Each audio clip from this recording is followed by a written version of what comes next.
goes 6 innings, giving up 3 earned runs on 4 hits, 6 strikeouts, while Erick Fedde goes 5 scoreless on 4 hits with 5 strikeouts. All right, so we are hanging tight, waiting to hear possibly from the manager. We'll see, probably not, as we get ready to roll into game 2. But when we come back to Twins Live, we'll look ahead to Pablo Lopez. It's Pablo Day, maybe not at Target Field, but it is in Chicago, and we'll talk about it next. Leo. Jake from State Farm. You did it, buddy.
By IG and a dual camera system.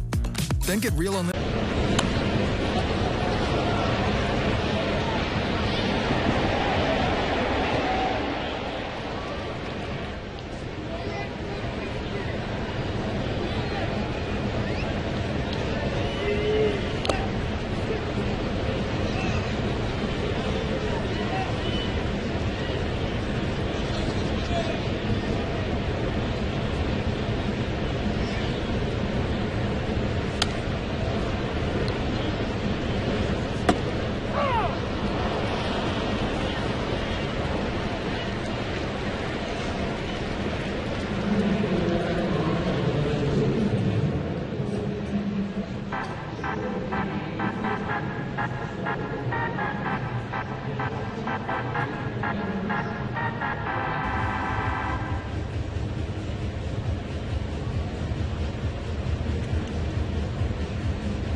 Game 2 of the doubleheader getting ready to begin at about 5 after the top of the hour.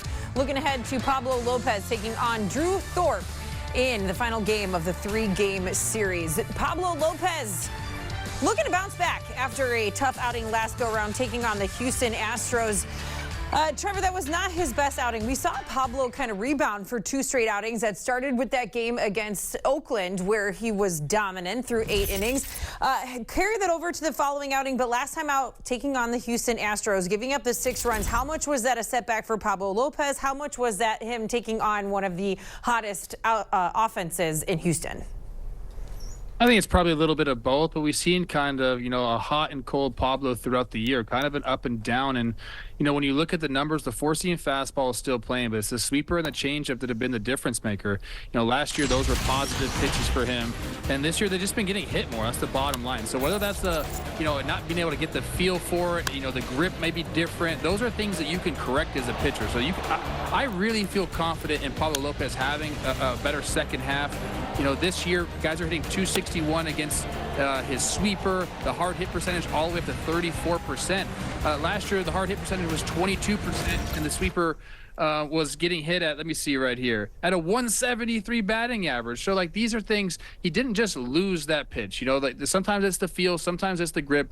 He's got to go in the lab, work on that, get the off-speed back, because the four-seamer is there for him. He's able to throw that consistently and get outs with it. It's the off-speed pitch that'll actually, if he is able to get those back, it'll make the four-seam fastball play even more. So, again, as up and down as Pablo has been this year, I got to believe a guy like him who understands mechanics, who loves the data, who's a heady pitcher, will be able to find his grip and figure out how to make that changeup and that sweeper work for him in the second half.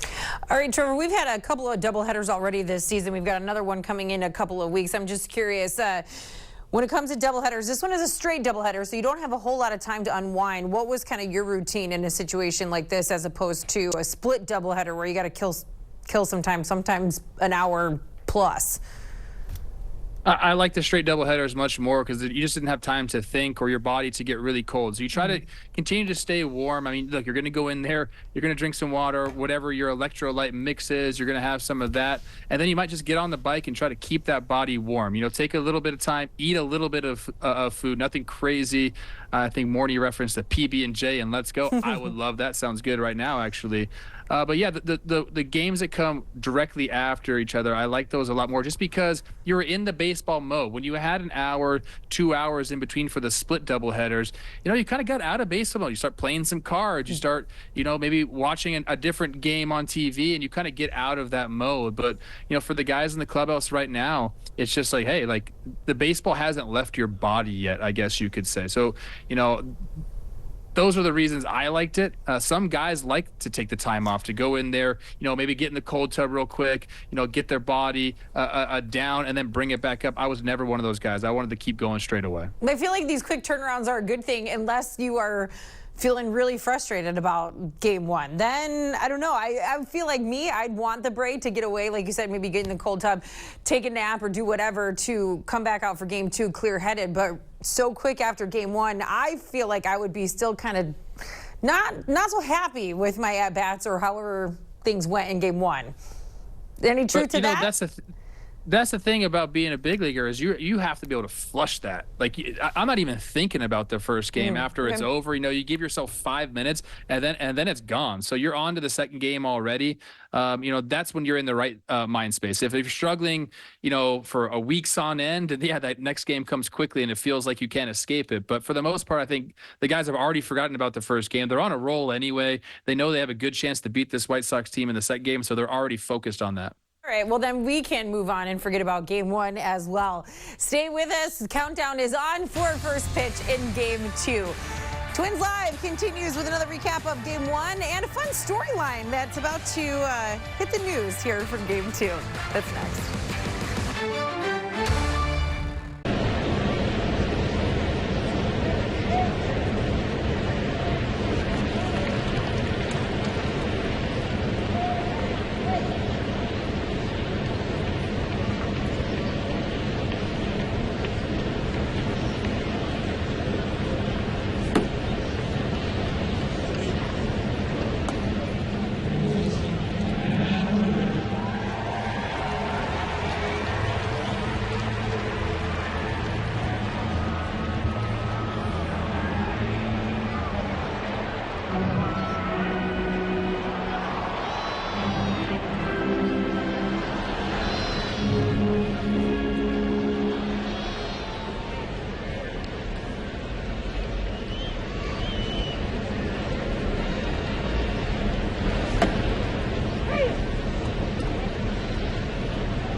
Valley Sports, the home of the Twins, Timberwolves, Wild, and Lynx.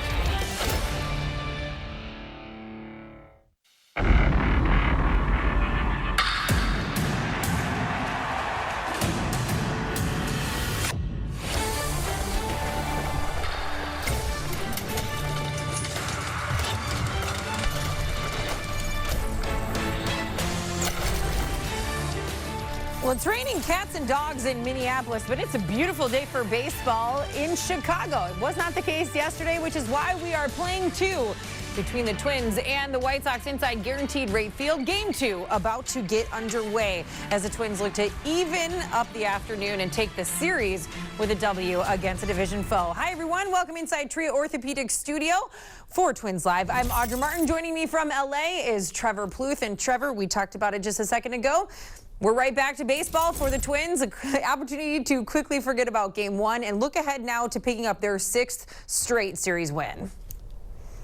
Yeah, I mean, this is what you want to do. You want to win series. So you win the first game, you lose the second game. It's on to the third game, going up against a young pitcher in Drew Thorpe. You want to get that offense, back, rolling again. We had a couple guys have good days. Carlos Correa had a nice day. Wallner with another swing. But earlier in that game, not a lot of hard contact. Only one ball hit over 100 miles an hour for the Twins.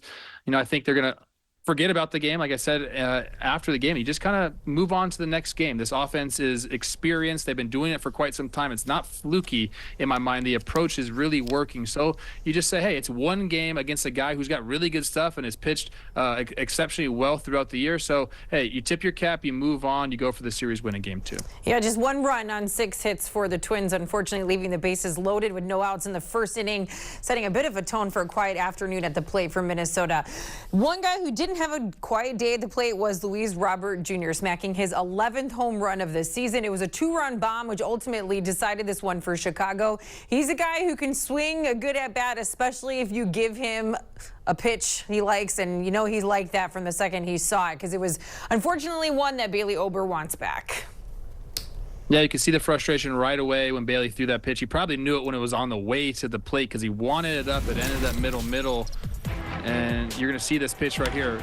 Wants it up. Vasquez says, give it to me up. And that was right middle. And Luis Roberts, one of the better players in the game when healthy. That's been, the knock on him. Can you stay on the field? He's the only Chicago White Sox player in the lineup in that first game that had an OPS, even close to 800. He's at 809 after the game. But again, I mentioned this after the game. There's a base open there. You probably got to pitch around him. Instead, you make the mistake, and good hitters will make you pay. Carlos Correa also had a good day at the plate. 3 for 4 this afternoon. 3 singles, going to right center field. Using that part of the field has kind of been his MO here as of late, as he now rides an 11-game hit streak. And Carlos Correa, this is the 10th game this season where he's had 3+ hits in an afternoon. That's the kind of offense the Twins have grown to love and expect at this point in some ways from Carlos Correa. Yeah, his approach is so great. And when you can take, a fastball on the middle in portion of the zone and stay inside of it and drive it to right center, that's when you're locked in as a hitter. This first at bat, 11 pitches. He understands Fedde throws the cutter, so he kind of just shoots it over there into that 4-hole. And then this is a lucky swing, but again, you're staying inside the ball. Instead of rolling that pitch over to the shortstop, you put it the other way and something good happens. There's the middle and fastball that I'm talking about. He is so dialed in right now. When you get that pitch, typically, if you're not locked in the way Carlos is, you're trying to get out in front of it, and you're trying to lift that thing to left field. What happens there is that's exactly what the pitcher wants you to do. So you end up chopping it to third base. But Carlos is so locked in right now. He's taking that pitch, driving it to right field, and that allows him to stay on the off-speed stuff as well. The only difference there is the off-speed stuff, you'll get a little bit more on front of you. Probably lift it. You probably pull the off-speed stuff to left field, and it's just a great approach to have. It's a difficult one to maintain as teams are going to start pitching him more and more in. But right now, Carlos has it locked, and he looks to continue that in the second game here. Yeah, and he looks to continue that against a rookie in Chicago. Drew Thorpe getting the start in Game 2, a young pitcher that has a BFF connection to the Twins. We'll explain when we come back to our Trio Orthopedic Studio.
Baseball on Valley Sports is brought to you by Menards. Save big money at Menards on all your home improvement needs.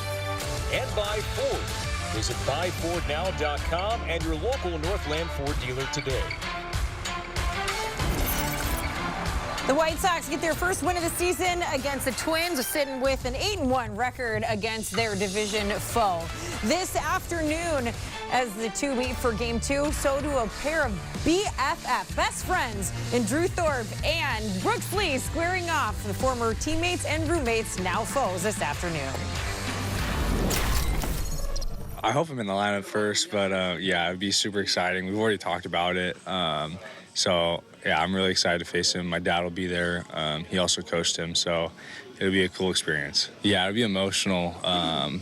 Like, when he got called up, it was like I felt like so happy for him, and that was a few weeks ago, and it's just like there's nothing better than seeing one of your teammates but best friends succeed, and at the highest level, too. So I don't want him to succeed on Wednesday, but, you know, maybe after that he can. Who do you think will win the battle between the two of you? I would say me, always. Trevor, you got to appreciate the confidence, right? I'm going to win the battle there. I'm sure that's a really interesting experience to square off against a guy you lived with, you played with, and consider your best friends. I mean, you talk to every single day. They talk every day. No, it's such a surreal thing. I got to do it a couple of times, and I actually didn't like facing my friends. I got to face Tyler Skaggs in the big leagues, Max Fried throughout the minor leagues, and Lucas Giolito in spring training. But I wanted to hate the guy in the mound. I wanted to think that guy's trying to take money off the plate for me, you know, food off my plate, if you will. So I wanted to go up there thinking I'm so much better than you. Then you see your buddy out there, and all of a sudden you want to laugh, and it kind of throws you off your bat. So I never really liked it, but it is a cool story. And, you know, when the game's over, that's when the fun starts. And Larry Lee, Brooks' dad, and both of those guys, college coach at Cal Poly, will be in the stands this afternoon as well. It should be an interesting matchup as the Twins look to rebound and get a little bit of payback. Marnie Gellner, Denard Span, and Justin Morneau are on the call for Game 2, and it's coming your way next.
Game 2 of a straight doubleheader this afternoon at Chicago with beautiful skies and temperatures and just perfect weather for Rocco Baldelli and the Twins, who dropped the opener this afternoon 3-1 to the White Sox. The Twins have a chance still to win this series before they head on to San Francisco to play 3 against the Giants. An off day tomorrow for the Twins.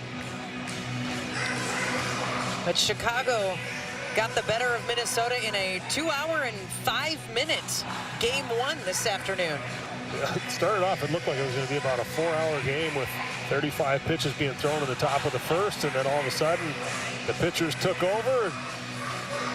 Guys will be happy because the shadows won't creep in until about 3 innings into this game, so it should be good hitting to start, and it'll be Brooks Lee in the leadoff spot, so that first time we're going to see him up there hitting left-handed. We got Kyle Farmer in the lineup as well. We got Miranda, who was able to pick up an infield hit and extend his hitting streak. And a look at our Menards batting order officially for game number 2 here on the south side, with Brooks Lee leading off. Yeah, mentioned Miranda, the 13-game hit streak. He has been absolutely on fire. Buxton back in there for the second game of the doubleheader. Wallner, a homer in 2 games in this series, 2 bullets. Jeffers behind the plate. A lot of depth in this lineup, and then you see Kyle Farmer getting to play today, also facing a couple of lefties when the Twins head to San Francisco. So a little more consistent playing time for Farmer coming up. See if he can get the bat going. Home Furniture starting pitcher stats. Drew Thorpe taking the rubber today for game 2 of this doubleheader. Last 2 starts have been really good. Gone over 6 innings pitched in both of those games. This is a guy who has elite stuff, relies on hitters getting themselves out, expanding the strike zone, doesn't make many mistakes in the strike zone. 5-pitch mix, loves his changeup, throws it 37% of the time, and will use that pitch primarily against left-handed hitters. I'm sorry. The defense behind Drew Thorpe, our Ford defense, Andrew Benintendi comes in for the first time today. He's playing left field. Robert stays in center. Paul DeYoung moves over to short. Martin Maldonado behind the plate for game number 2. It's really interesting to see how the Twins attack this young right-hander. Twins have faced him before. He's gone at least 6 innings in his last 3 starts. He's been very good. He's looked comfortable at the big league level, but a lot of fade on that changeup. You got the lefty, switch hitter hitting left-handed, and Lee leading off the game. We'll see if he's aggressive, see what type of a hitter he wants to be. Being the first batter of the game, and a team or a player they've never faced. Well, a player that Brooks Lee is very familiar with. This is his former college teammate, college roommate, one of his very best friends. Drew Thorpe and Brooks Lee facing each other for the first time. Lee grounds the first pitch to Lenyn Sosa at second, and for the moment, Drew Thorpe has the upper hand on these college teammates. Yeah, you wonder if Rocco put the lineup together knowing exactly what we had here in this matchup of these 2 friends and former roommates, and spent a lot of time together, and 1 pitch, 1 out. Thorpe will take that. And now Correa, who went 3 for 4 this afternoon and takes a tough called first strike. You tell we got 2 hitters sitting up next to you in the booth. Yeah, we both. That was the reaction. But he's not going to overpower you with his fastball. It's going to be in the low 90s. It's going to be more setting up the other pitches with that fastball. The changeup is so good that you have to sit back. He's also got a little bit of a short arm, so brings that ball from his glove to the hip, up to the shoulder. He hides the ball well. He's got a quick arm coming through. Everything looks very similar coming out of his hand, so he's been able to be successful without overpowering velocity. Correa nubs it. Sosa has to get it to Thorpe, who covers first base, and there's the second out. That's that changeup coming into play already. Just weak contact, little tapper back to the mound. Pretty routine play. A lot of deception to that with his arm slot, like you said. That ball came out of his hand, and it seemed like he literally had a string on that ball. You saw Correa tried to hold himself back, but not able to. Thorpe is a very promising young pitcher for the White Sox. Made his big league debut on June 11th, about a month ago. He was part of the Dylan Cease trade. Has 3 straight quality starts. Yeah, this is part of the reason why they felt like they could trade Cease. They were hoping to get a bunch of prospects back, some pieces that will impact the organization moving forward. And they feel like Thorpe is one of those guys. And not long after he's traded, finds himself in the big leagues with an opportunity to get comfortable on a team that's struggling. So not a ton of pressure for him to come up immediately. Obviously, he wants to win. He wants to start his career off well, but kind of break him in a little bit, a little easier environment where you're going through a rebuild and everyone knows that. Gotta imagine that's less stressful for a young player. I can't relate to that because when I was a rookie and I came up, we were already a pretty established ball team, and we were destined to win. Kepler smashes his bat. Well, the bat went one way, the ball went the exact opposite direction. This was a slider here. He was out front, hit it off the. Your bat is cupped when you have the little end of it hollowed out, and you catch it off the end like this. Sometimes you'll see that bat break like that. Kepler has no idea where the ball is. You saw by the way he reacted. He was looking around. I've been there. We've all been there. That's a. You expect contact. That slider never really made it back to the zone, and that's why he ended up hitting it off the end. 2 balls, 2 strikes to Kepler.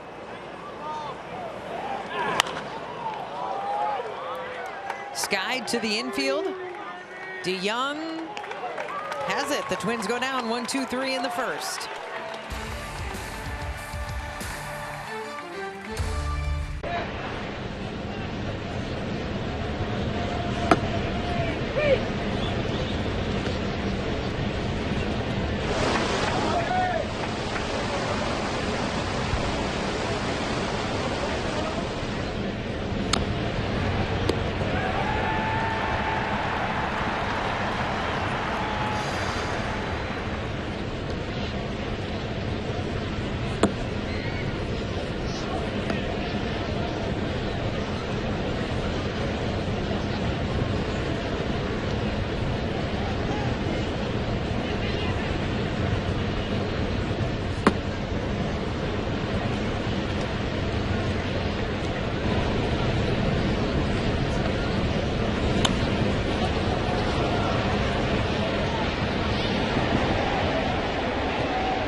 The White Sox batting in the bottom of the first inning. Our second game at Guaranteed Rate Field today with Tommy Pham leading off. Andrew Vaughn batting second in our Menards batting order. Yeah, Andrew Vaughn comfortable hitting against the Twins, especially how much these teams have faced each other over the years. Tommy Pham led off the last game, leading off this game as well, led off with a walk, a good at-bat against Bailey Ober. It was a power threat. His barrel rate is way down this year, but got off to a late start. Home Furniture starting pitching stats. We got our man Pablo Lopez on the mound today, making his 19th start of the season, looking to bounce back from a tough start against the Houston Astros. 5-pitch mix. That 4-seamer, that's one of his better pitches, 95 mile an hour. Opponents are hitting 178 on that pitch. And Lopez has Pham 0-2. Interesting to see the usage, going through this start. How does he attack these White Sox hitters? Does he go with what's been good all year? Does he continue to try to find a mix that's going to work for him to get him back to that level where he was at last year? Now Lopez might be having issues with the communication device. This is the third we've seen today. 2 in the first game and another here. Yeah, those devices get charged up. They have a special carrying case. As we all know with technology, sometimes it just doesn't work. What?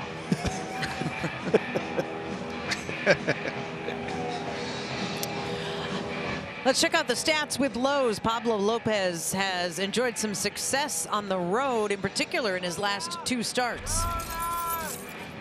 Yeah, he has obviously been dominant recently on the road. The 2 walks, that's the one thing that all year you look at the numbers and you go, is he walking a bunch of guys? Is he getting himself into trouble? The walk rate is nearly identical to where it was last year. The strikeout rate down a little bit. A liner right to Correa. But Carlos Correa just had to go down on a knee to make the catch. But it's been that right there, the sweeper and the hard contact. He's been giving up more hard contact this year. And that sweeper was such a valuable pitch for him last year, a great addition. But all the off speed across the board is negative run value compared to where it was at last year. His fastball is the only positive run value he's got. And run value, when you use a pitch, the situation, when are you getting outs with it, when are they hitting it? So the fastball so far has been really good, but it's the other stuff mixing in, getting them off that has been a challenge. Curveball's been okay, but it's that sweeper. That was the difference maker, made him into an ace last year, and that really has been a challenge for him. He's been trying to find it all year long, trying to find the right break, the right feel coming out of the hand, and hitters have jumped on it when he's made a mistake. And you're right about that. Last year, the batting average versus the sweeper was 176. This year it is 261. And, you know, when he's throwing it, for whatever reason, you know, obviously I'm not a pitcher, but it just has not had the same bite, the same sharpness to it. Last year it had a little bit more horizontal movement, and you wonder if, you know, he's just been tinkering with something or trying to, you know, feel for something, or if he is dealing with something. You just don't know, but in order for him to get back right, he's going to have to get that pitch going for him. Yeah, it's an important pitch, being able to get righties out with that. Kyle Farmer makes the play at second base, part of our Ford defense for the Twins. Byron Buxton back out there in center field. Wallner moves to left and Kepler in right. Brooks Lee DH'd last game. He'll play third base in the second game of the doubleheader. Luis Robert Jr. swings and misses through strike 1. I almost called it the nightcap, but really it's 4:15. Afternoon cap. Especially after the 2-hour game we had in the first one. Yeah, 2:05 on the game time. Just incredible. I thought Carlos Silva was pitching for a minute. Old Burley Silva matchup. Those were some of the fastest Twins games I have ever seen. And he was consistently in the 2-hour range. Yeah, you knew you weren't missing last call at the bar when those guys were.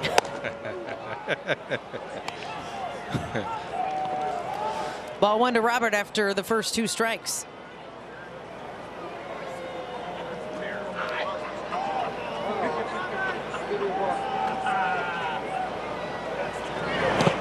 Yeah, Robert hit that ball 108 miles an hour for a home run. 2-run home run ended up being the difference in the game in the first one.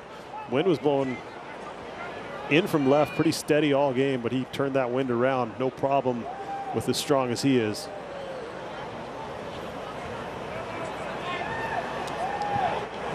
The 2-2 to Robert is fouled back. Here's a look at that home run from the first game this morning off of the bat of Luis Robert. There's a couple balls that were hit out there that the wind held up, and the wind wasn't touching that one. That one was hit pure, and it just kept going. Dangerous hitter. Right back up the middle. Farmer has it, and Farmer makes a nice play to get Luis Robert, and Pablo Lopez has a clean first.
With Jose Miranda coming to the plate, we check out our Hyundai in the driver's seat. The Twins have had their way with the White Sox. 17-5 this season, the most wins against a divisional opponent. These are the last 2 seasons combined, and the Twins came into this one having won 8 straight against Chicago. Yeah, they lost the first game, and it is very, very difficult to sweep a team in the big leagues no matter who you're playing. And they faced a very good pitcher in game 1 in Fetty. So they come out here. Hopefully they can bounce back and win a series. Miranda lifts it. Maldonado will watch it go into the seats. Take it a step further, it's tough to sweep a doubleheader as well. Yeah, I always felt like the first game of the doubleheader was so much more important. You're playing felt like you were kind of playing that second game with house money. You were just sort of out there. You knew you already had one in the bag. You go out there, play a little bit more free, and you don't want to lose 2 games in one day, too. Exactly. So it's the pressure mounts on the team who lost game 1.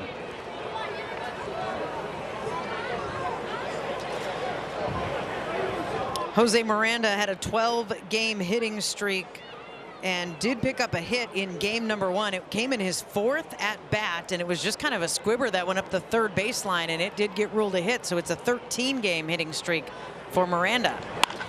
And he lines that one to center field. Robert adjusts and has it. A good connection for Jose Miranda, but out number 1.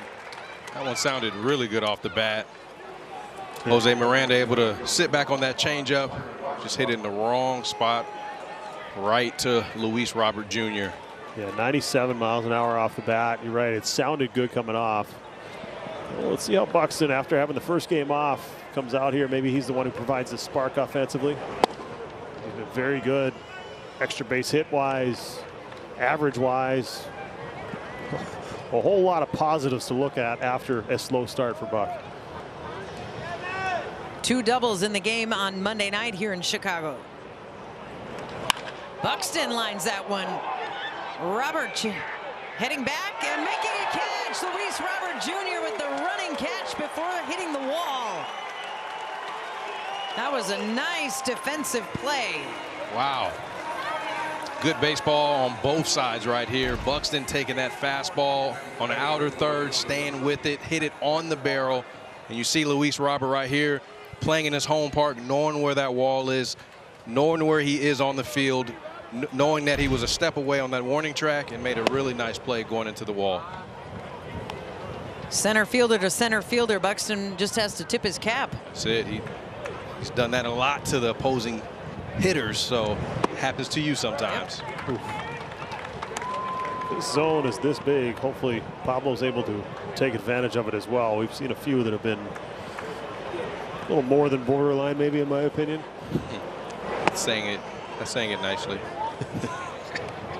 Well, they have as hard a job as anyone has they do. in sports, and they're good. Seems like we usually only point out when they miss something. Nice. Wallner grounds it through the middle. That'll get in for a hit. Matt Wallner, 110 miles an hour off the bat. His singles are really sharp. He's finding that barrel when he's making contact. He's finding that good part of the bat. This is not a bad pitch. Really good pitch. Down and away, but with no shifts anymore in the game of baseball. There's room up the middle, and you hit it that hard, it's going to get past the defender if it's not right at him. Yeah, tough pitch to hit right there, but I thought he did a really good job of staying through that ball. Jeffers with a hot shot to DeYoung, who makes the play. And the Twins strand Wallner at first.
0-0 as we start the second inning of game number 2 in Chicago. It's a party in the 612 every Saturday at Target Field.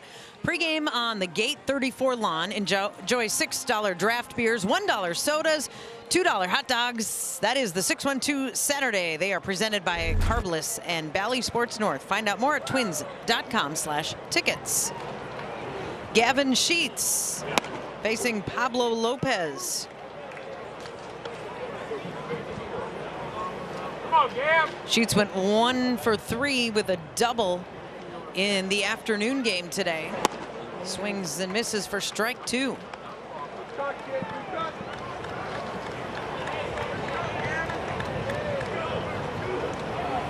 What kind of signs are you guys looking for early from Pablo Lopez to know if he's going to find his rhythm and his stuff? Santana has the bouncer over to Pablo.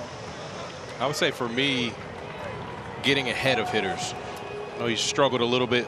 Morty and I were talking about this before the game, that he struggled with getting ahead of hitters, and he's found himself pitching behind in a lot of counts.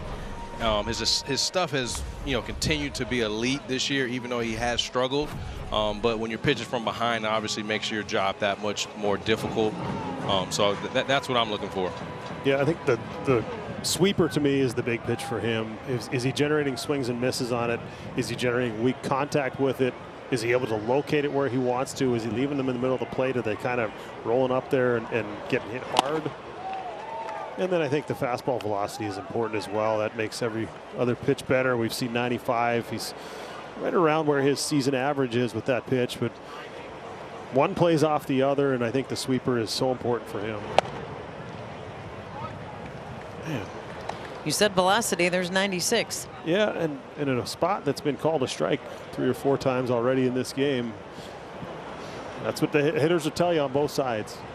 If the zone is established, then the consistency part is what you want with it. Sure. I think. And do you sometimes see the zone expand just because it is the second game of a doubleheader? Does that just humanly creep into your head, whether right, wrong, or otherwise? No, I think because you have, so when there's a doubleheader, you bring in a 5th umpire, so whoever works the plate in the first game does not work the bases in the second game, and whoever works the plate in the second game had the first game off. So that shouldn't have any type of impact on the game, especially with how quick as well the first game was. Rob Drake is behind the plate for game 2. Another foul by Lenyn Sosa. Lenyn Sosa. Veteran umpire, he's been around a while. He knows the strike zone. One of those guys I always felt like you could talk to, a good umpire.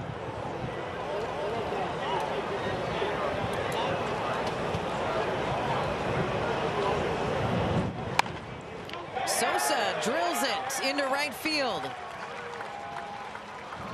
A single for Lenyn Sosa with 1 down in the bottom of the second. Thought that was actually a really good pitch by Pablo. That was an excuse me type of swing from Lenyn Sosa on a sweeper. It's that pitch again we were talking about. Right, it kind of backed up on him until he was trying to foul that off, but was able to sneak that one right down the line.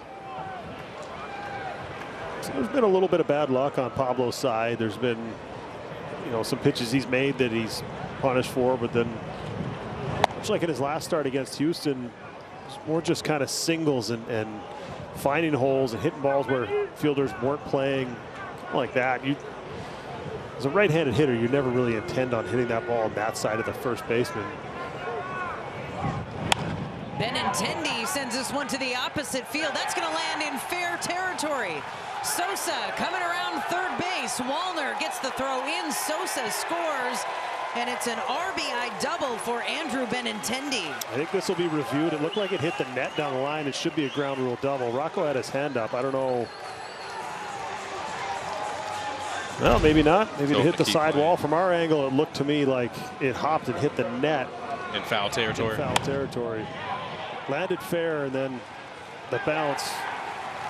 See, it hit above the sidewall. Somewhat surprised there that. You sure that didn't hit the net? It looked like it hit the railing. Yeah. Something, yeah. So now Paul DeJong. I think this falls under the category of stuff the announcer should know, but in my mind, that should be a ground rule double, and the runner should go back to third base because he was on first. Even though he took off with the pitch, you would have second and third, no run in. Did they call a dead ball on that? It was still in play, so, but everything in my mind tells me if the ball hits the net, and from it's a left above the fielder fence. standpoint, yep. And is there any distinction between the net and the railing? Would that matter? The railing Railing would be in be. play, Yeah, and the because- net should be out of play. This is the difference, though, with only having 15 seconds now to look at The replay. the replay, and being the second inning, you want to be sure if you're going to use up that Right. challenge and it doesn't get overturned. But what about Sosa? Sosa broke to steal. He didn't? Oh, okay. He did. He broke, but he was not. Where he started the play was at first base, so Gotcha. he would go back to third. So it would be first and third with one out, and now you're looking at a double play possibility. or and second and third. Could get out of, or second and third, you're right, with the double. But still, Pablo's a strikeout pitcher coming into the game. 116 strikeouts on the year, amongst the American League leaders. He has the ability to miss bats, so it'll be interesting if we get a chance maybe after the game to ask Rocco about that. The 1-2 to DeYoung, hit hard to center field. Buxton is under it. He's got it. Benintendi will tag from second to third. So 2 down, and Benintendi at third base with Danny Mendick, the batter. Here's a word from Eddie's Resort. Nestled along the shores of Lake Mille Lacs, Eddie's Resort is the perfect up-north escape any time of the year. Book your stay today at eddiesresort.com.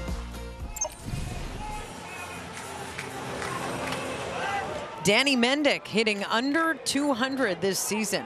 Last 36 games hitting $165.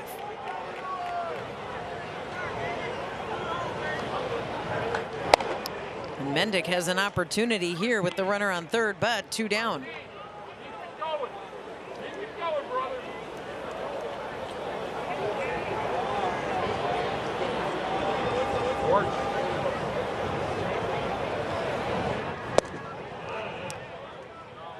And that's a called strike. Mendick offered at it.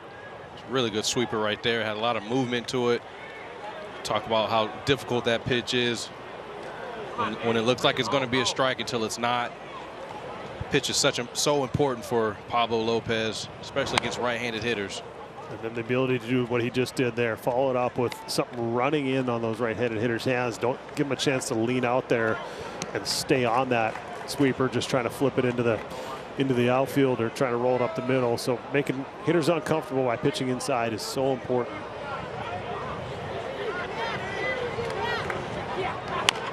Mendick fights it off, puts it in fair territory. Brooks Lee makes the play, the rookie, with a sharp-looking play at third base. Brooks Lee charged this one, threw it on the run, threw a bullet. It was accurate, and it ends the threat for Chicago after they get one.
Brooks Lee will bat third this inning. He made a heck of a play. Take that to the bank with Old National in the bottom half of the second inning. This ball came up on him late. You see how he caught it in the palm. Great look, slow-mo replay. This ball kind of hit where the grass and the dirt come together.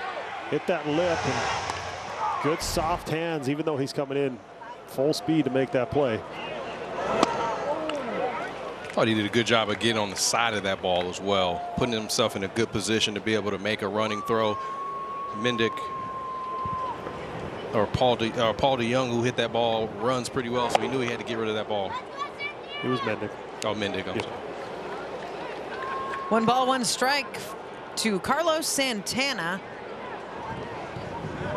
After Ryan Jeffers caught the first game of this doubleheader, and Santana has played first base in both games, and that can't be easy on a player who is a veteran guy. You calling him It's old? also no, I said veteran, but it's also kind of a badge of honor, I would bet, if you can play. And maybe it's easier to play straight through a straight doubleheader as opposed to a split doubleheader. Yeah, you don't have as much time to get tight. You're not sitting in there for a couple hours. You don't have to get loose again. You do a little bit, but not to the same extent you do in a day-night doubleheader. So players always appreciated these ones a little bit more, where it was, all right, you go out there, run a couple sprints, and you're ready to go. Take a couple swings in the cage. And Yeah, I'd definitely rather playing a straight-up doubleheader like this. He's got a good changeup. There's a big difference in speed as well. A lot of guys now, it's 4 or 5 mile an hour difference between that fastball. He's got that separation, 10 miles an hour, and it's got a ton of fade to it. Santana lines it hard to right field. Tommy Pham chasing, and Pham runs it down. A good hard hit ball from Santana, but Pham made the play. Yeah, it was interesting. We were talking about in the break last inning, last time Twins were up. Miranda hit that ball 97, Buxton 102, Wallner 110, Jeffers 105. Expected batting average on all of them well up there, but none of them resulted in hits. So I think you have to keep reminding yourself, just keep finding that barrel, keep hitting it hard, and the results will follow. Now Kyle Farmer, who did not play in the first game, fouls the first pitch back from Drew Thorpe.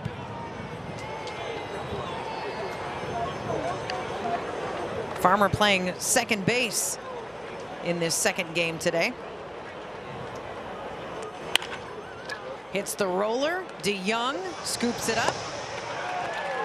And there's the second out. And that'll bring up Brooks Lee. We watched Lee make that great play.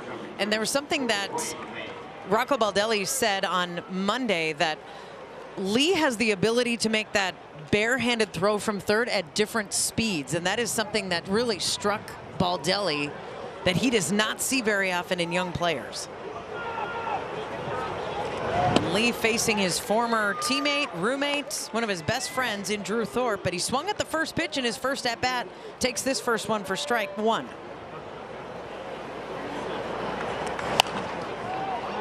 Yeah, being able to change speeds on that throw, I think Rocco was talking about that he made, understanding the speed of the runner going down the game. His internal clock already has a great understanding of how hard he needs to throw the ball.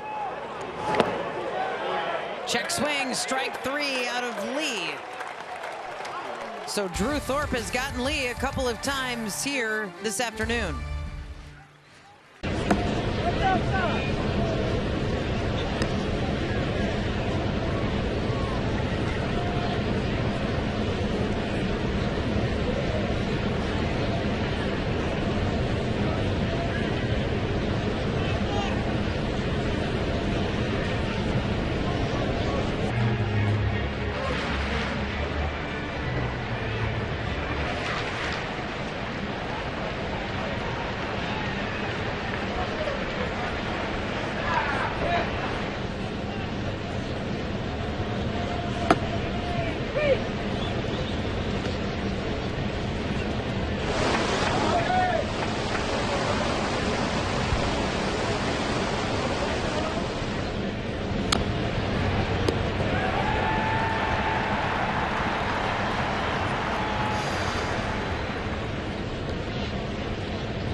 back to May 3rd, 2011. In this ballpark, my two broadcast partners were on the field for Twins history when Francisco Liriano no-hit the Chicago White Sox. Denard, you were the leadoff hitter. Justin, you were the third or fourth hitter in that game. Jason Kubel hit a home run. And here's a line shot into left field and over the fence for Martin Maldonado. Leading off the bottom of the third inning, Maldonado hits his fourth home run of the season. This ball landed on the top of the wall and kicked out of here. It had some topspin on it. It's solid contact. It's a curveball first pitch. Well, just left in the heart of the plate, maybe trying to steal strike one, just getting one over. And you saw Maldonado now home runs in 2 of the 3 games this series. 2 of his 4 homers this season have come in this series. But that's kind of the story of Pablo's season. Yeah. Seems like every time he throws an off-speed pitch that ends up leaving, hanging in the heart of the zone or kind of rolling up there, he's been punished for it. And I think that's been the challenge. He throws a ton of strikes. He doesn't walk many. But it seems like the sweeper that stays in the middle of the zone ends up over the fence, and just seems like one of those years. That's his 18th home run allowed, but he's made mistakes. Pham lifts it to right. Kepler goes over into the net. Was that over the net? No, that was in the net, but no catch. Off his chest, maybe?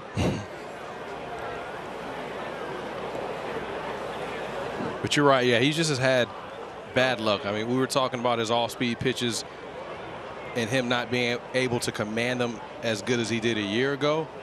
But when you still look at the numbers, he's still throwing strikes. He's still getting swing and misses. And, like, he's just getting, touched up on a few swings each game. And it just so happened to be on balls that are for extra base hits. And there's traffic on the bases. Exactly.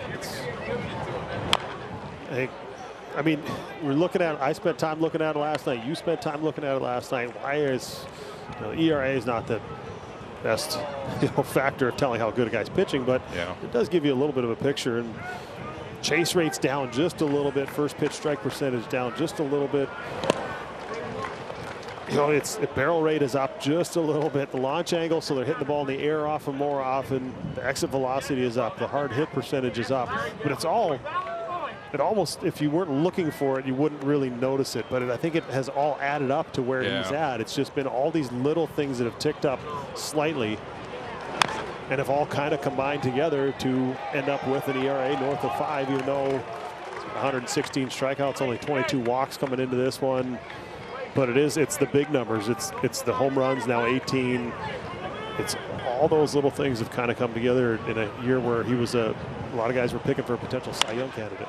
Pham lines it to center field. Buxton is chasing it, and Buxton has it. A little bit of a basket catch for Byron Buxton. No way he was letting anything fall out there after that play Robert made on him earlier in the ballgame. He's on Operation Catch Everything today after that first at bat by him, getting a hit stolen from him. That's what makes him such a great player. A nice running catch. You see those long strides. Just like Luis Robert, always knowing where he is on the field. That's what makes Buxton such an elite center fielder. Here's Andrew Vaughn, who grounded out to second base in his first at-bat. It looked like he was running about 80–85% right there. Probably less than that, to be honest with you. He was cruising. Is that something you had the ability to do to kind of understand that if he goes full, it's going to be too hard to stop quick, or he's going to have to run into the wall? Like his awareness there was obviously great. He went a long way for that ball, but he also timed it perfectly in the air to catch it on the run and not have to go full speed into that fence. I think he knew that he was under control just by how hard that ball was hit. He knew he didn't have to get on his horses, versus if that ball would have been hit a lot harder, maybe on the line, he would have had to open up his stride and go a little bit faster towards that ball. And so I think you saw him right there. Obviously, he has that ability to kick it into 2 or 3 different gears, unlike a lot of other players. but he's just so smooth out there. There's not too many outfielders that have that ability, or too many athletes on the field that have that ability to be able to start and stop and control their body the way he does. Bond swings and misses. Gets a strikeout from Lopez. The reason I brought up the no-hitter from Francisco Liriano was that not only did you two play in it, but Drew Butera was the catcher behind the plate for Liriano in this ballpark, and he is now the catching coach for the White Sox. So 3 of the position players from that game are working this game here today. Some working harder than others. Yeah, she's ready. Marnie was ready. The depth perception is just a bit off. And that ball wasn't even close. I remember that day. It was, I mean, 6 walks and a no-hitter. Yeah, that was an interesting game there. He definitely labored. There's some games you know, like Scott Baker took that perfect game into the 9th, and Sweeney pinch hit and got the hit in the top of the 9th. But that one, I had no idea there was no hitter going because there was so much traffic on the bases. You know, right. I can usually tell by how much I'm going over there standing at first, getting ready for a pickoff throw. If I'm back in my position, you kind of go, oh, it's the 4th, 5th inning. He hasn't given up a hit yet. That one was kind of like, oh, it's the 8th inning, and looks like there's no hits on the board. Effectively wild that day. Lay it out for everything. But Liriano was so nasty, though, man. He had the ability to go out there every start, you felt, and give you a type of performance like that. I wish you could have seen him in 06 before he got hurt. He was the best pitcher I've ever seen. It was unbelievable. Johan won the Cy Young that year, and he was better than Johan was that year. It was something special. I think he was 11-1 or whatever he was. It was unhittable, right? Yeah, it was nasty. Slider was like what, 92, 93, something ridiculous. It was stuff that wasn't seen then. Now we see it pretty much every game, but it was special. We felt like we had a World Series contender with 2 aces going, but unfortunately it just didn't work out that way, but he still had a great career. Yeah, he did. He had an injury, I think, shortly after that, and didn't have the same velocity, but had to kind of reinvent himself and learn how to pitch in a lot of ways. When he had that 96, 97 mile an hour fastball, he could just throw it. And you saw him extend his career by hitting the edges and setting hitters up, and like you said, had a really nice career. Robert swings and misses. Pablo Lopez gets the strikeout to end the 3rd.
Our Toyota get caught up in a 2-0 White Sox lead. Andrew Benintendi has an RBI double. Martin Maldonado with a home run and a good first 3 innings for Drew Thorpe. And Thorpe starts his 4th inning of work facing Correa, the chopper to shortstop. DeYoung scoops and throws and gets Correa. Little tip of the cap from the shortstop to the shortstop. Twins going up there aggressive early, but not having much to show for it.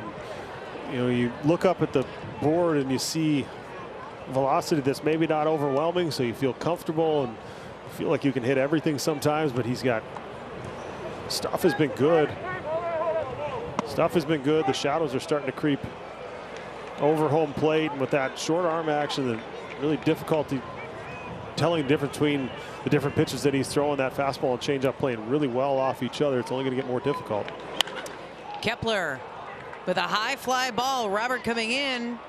DeYoung as well, and it's Robert making the catch. That one hung up a little bit off the bat of Max Kepler.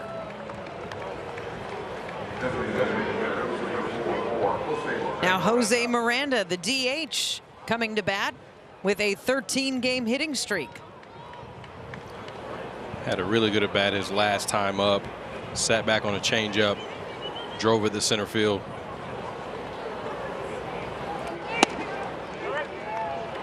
And strike one.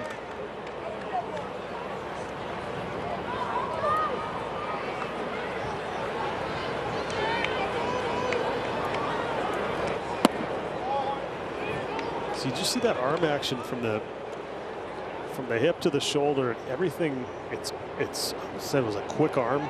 Everything's kind of coming out fast and really have a lot of time. Those guys that are longer, you felt like you picked the ball up. Miranda with the chopper. Pham backhands it, gets it to Thorpe. Actually, that was Vaughn making the play to Thorpe in a 5-pitch inning for Drew Thorpe.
Thursday nights, set your compass due north. Due north outdoors tomorrow at 6:30 on Bally Sports.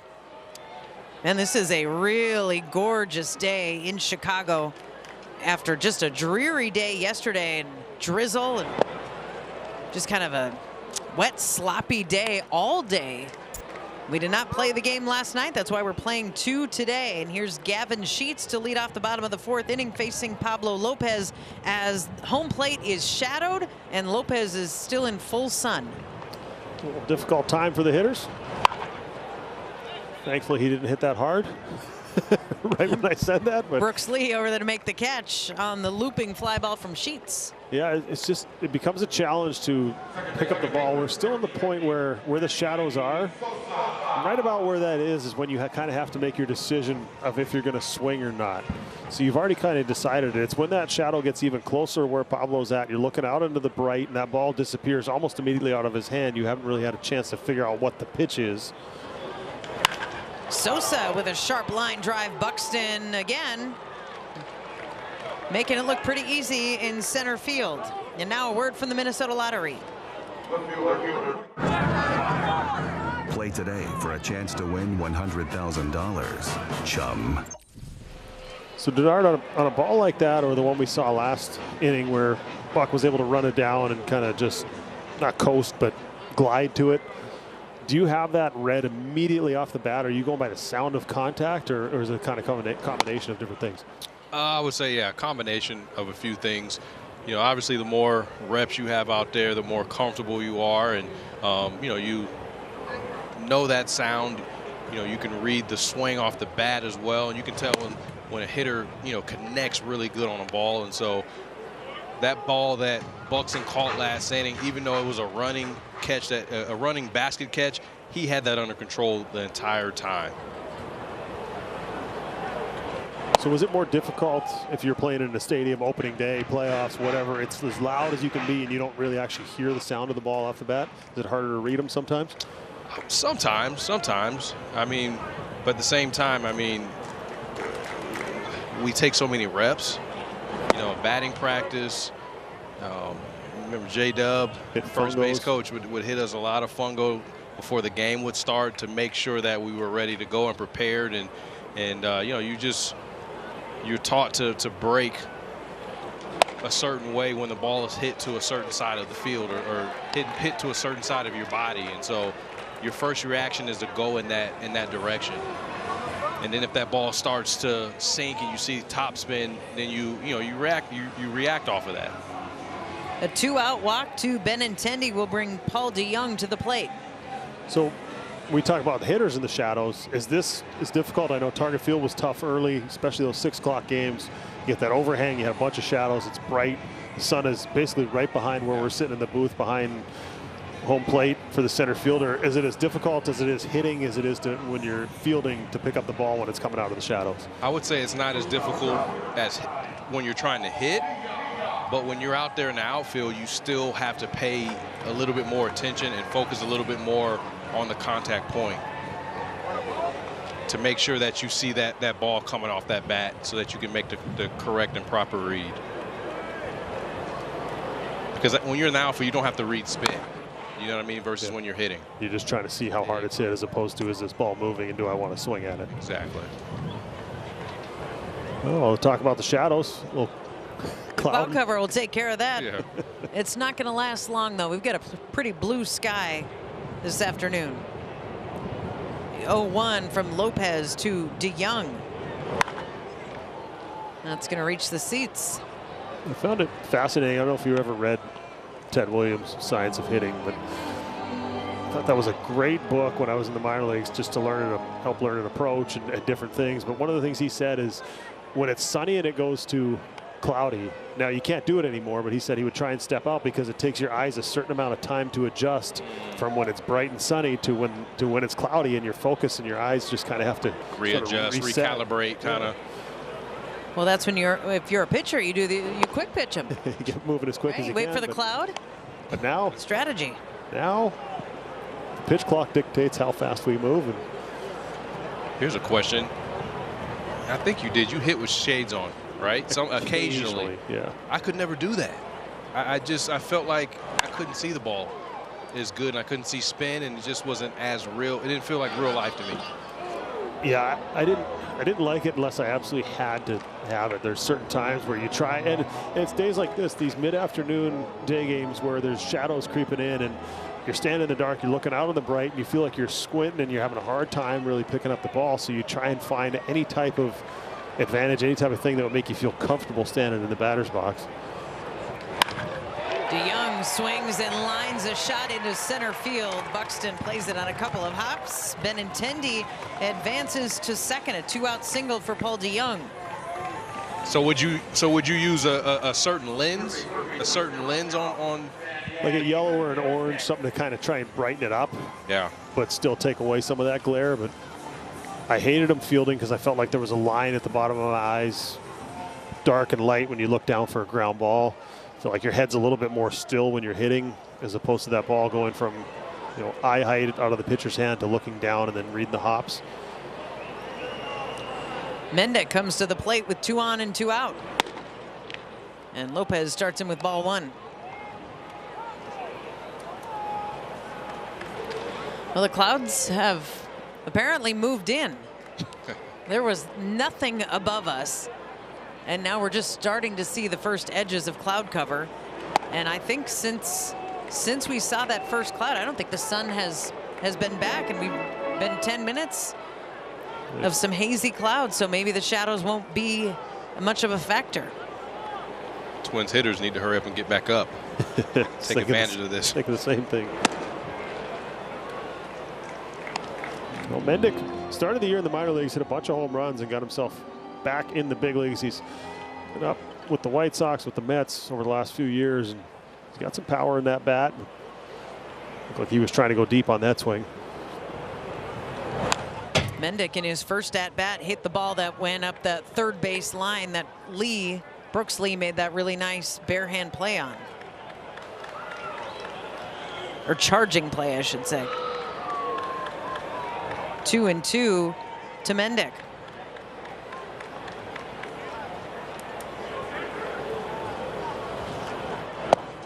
Did he go? He did go. Strike 3 to Danny Mendick on the check swing. Byron Buxton will be leading off the 5th for Minnesota.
Two to nothing, the White Sox lead it with Byron Buxton coming to the plate for Minnesota. Want to become a Twins season ticket holder?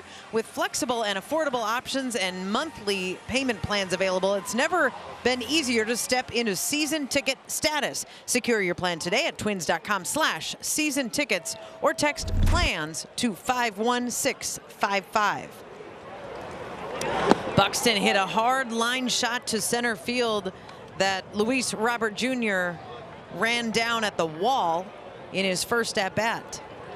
102, he hit that one off the bat. The check swing strike to Buxton. Unfortunately, nothing to show for it. Now, the Twins only have one hit so far in this game, and that came from Matt Wallner. No walks either, so it's been a really solid start for Drew Thorpe. Interesting to see as well. Coming into this ball game, Drew Thorpe had 18 strikeouts to 14 walks. So far today, he has 0 walks.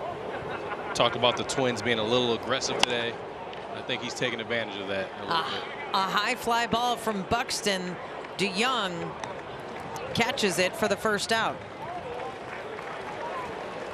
They're close. They're finding the good part of the bat a lot, but it's either mile in the air or it seems like it's a line drive right at somebody. And Wallner, the only one who's had success, hit a ball up the middle, hit it 110 off the bat. We've seen him absolutely crushing baseball since he's been back.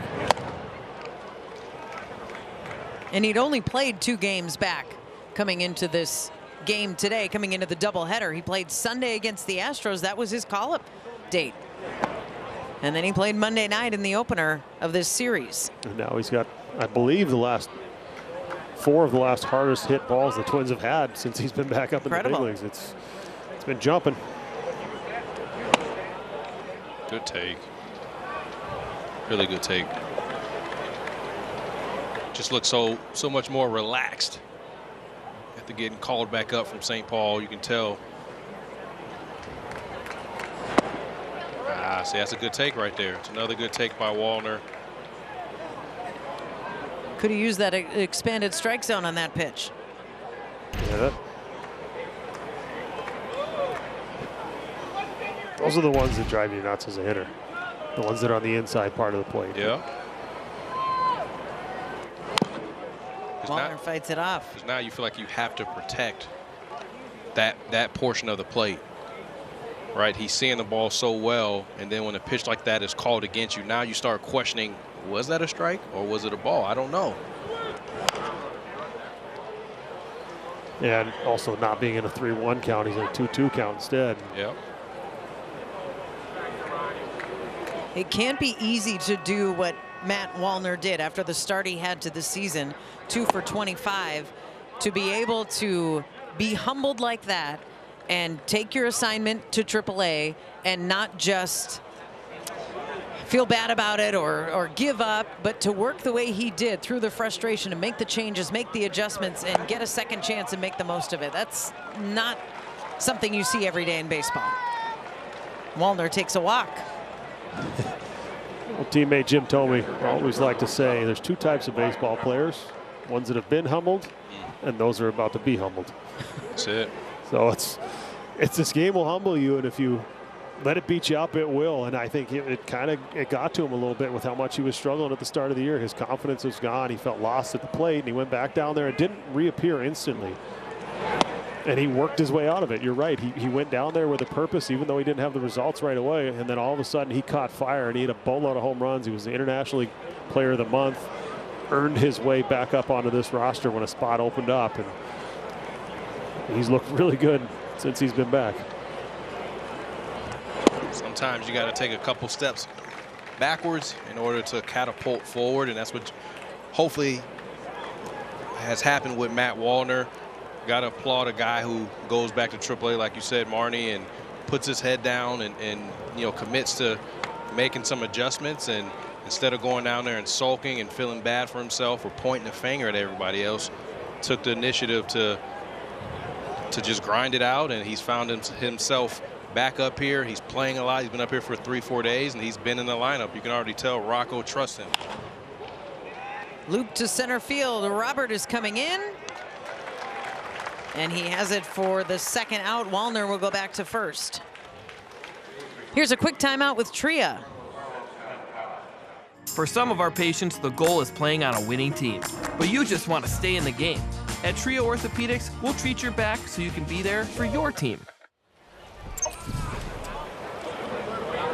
2 down for Carlos Santana. This is somewhat surprising to see, and obviously there's going to be stretches like this, there's going to be games like this, but with how hot they were offensively, to all of a sudden 1 run in the first game, and now you're into the 5th here, haven't scored yet. Maybe Santana's the guy to break it.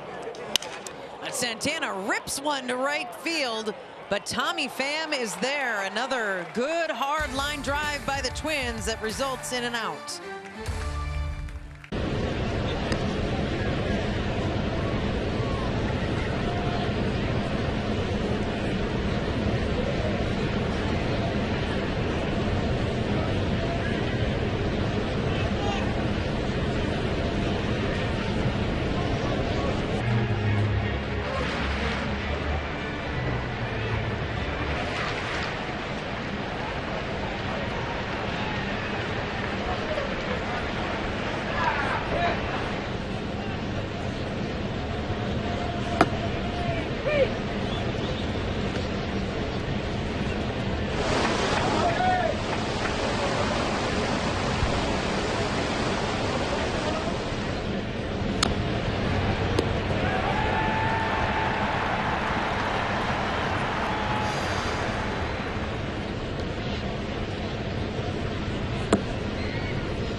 2-0 White Sox. Martin Maldonado is responsible for one of those home runs with this blast in the third. Coming on a hanging breaking ball, jumped Pablo Lopez for that first pitch of that at bat right there. Not something you have seen a lot from Maldonado this year. See him, he's on a little bit of a run right now. 3 home runs in his last 4 games, but not known for his offense at all.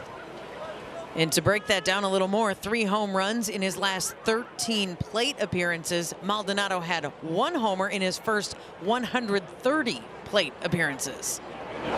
Come in bunches. It is amazing how you can go through stretches where you feel like you're either swinging it good or not swinging it good, but you don't see a ball fly over the fence, and then you run into 1 and you run into 2, and all of a sudden that confidence just flips and you feel like you can drive everything. The 1-2 from Pedro Lopez to Maldonado. Pablo Lopez, strike 3 from Pablo Lopez gets Martin Maldonado for the first out of the 5th. Thought we got a new player there for a second. Come on now, it's been a long day. Yeah, I know. I'm just, it's all love, Marnie. Tommy Pham coming up now with 1 out. No, you're my Goyle. Not my first mistake of the day.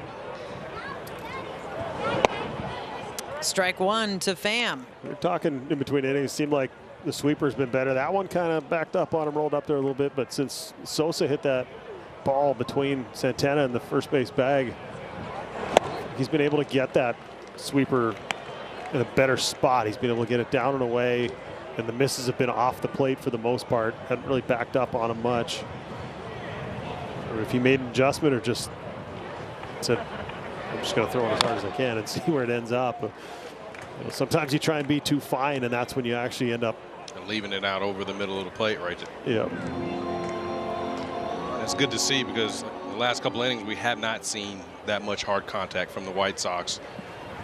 So that sweeper, yeah, we talked about it a lot today, but that sweeper is such a big, important pitch for him. The 0-2 to Pham. Hit on the ground. Farmer is there, but Farmer bobbles it. Well, Could be an error on Kyle Farmer. Came up on him late. Pham wasn't really running hard down the line. This was going to be a routine play, and if he's able to just knock it down and keep it in front of him, he still had how to play, but it jumped on him. I think maybe hit off the heel of his glove. Right there, it came up late, and then it just kicked too far away to get it out. And you saw his reaction after, with just a little deep breath and try not to show too much frustration, but that's a play he expects himself to make. That was a good sweeper right there as well. Another good one. That would look like it had some more movement to it, some more depth to it. Good location too, off the plate. The right side here, Andrew.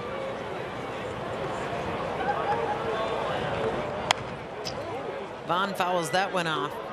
Grounded out to second in his first at-bat, struck out in his second at-bat.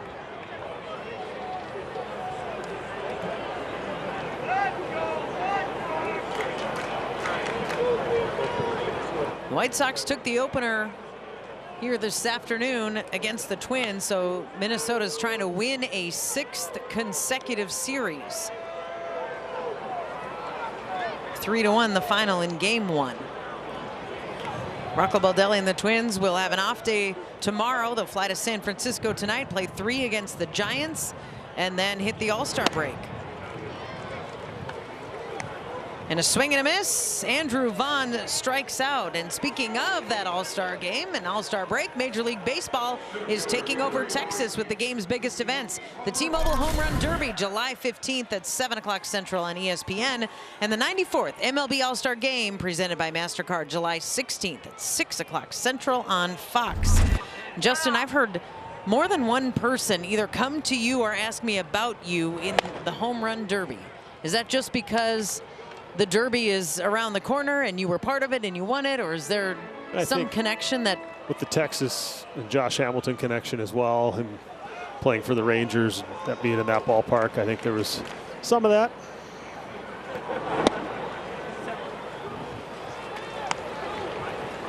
How was that, man? How was that experience being in Yankee Stadium? Unbelievable. Adrenaline rush? Yeah, still one of my favorite things that I've ever done. It was, you could feel the ground shake in the stadium. It was so loud when Hamilton was hitting. One of the more memorable home run derbies there. What about when Morneau was hitting? Well, Josh Hamilton put on such an unbelievable show to where he got the crowd on him, or on his side, I should say, right? It did not matter what I was doing. Yeah. We had fun, though.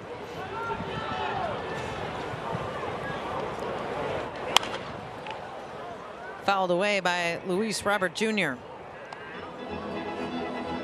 I can't remember. Did that affect your swing coming into the second half? So many people talk about that.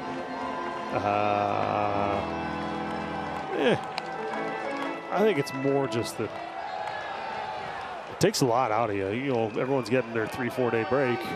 Yeah. They're out there taking full hacks at BP for it's about as intense as it gets, and then playing in the game the next day. You don't really get that normal break that you get.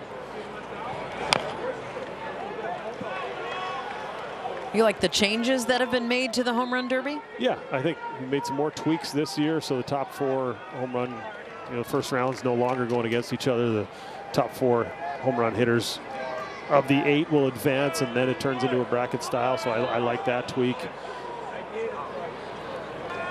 A throw over to check the runner, Pham. I believe Randy Rosarena last year in his first round took 57 swings in the first round of the home run derby. So I think some tweaks were needed just to make sure that's not happening, because nobody takes that many swings in batting practice, especially in a row. So you don't want to see someone get hurt in that thing. A fly ball to the right side. Kepler's coming in. Farmer is out, and Kepler makes the catch. We will head on to the 6th.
The Twins have yet to score. They have just 1 hit through 5 innings. We start the 6th in Chicago. Get out and play with Minnesota Lottery.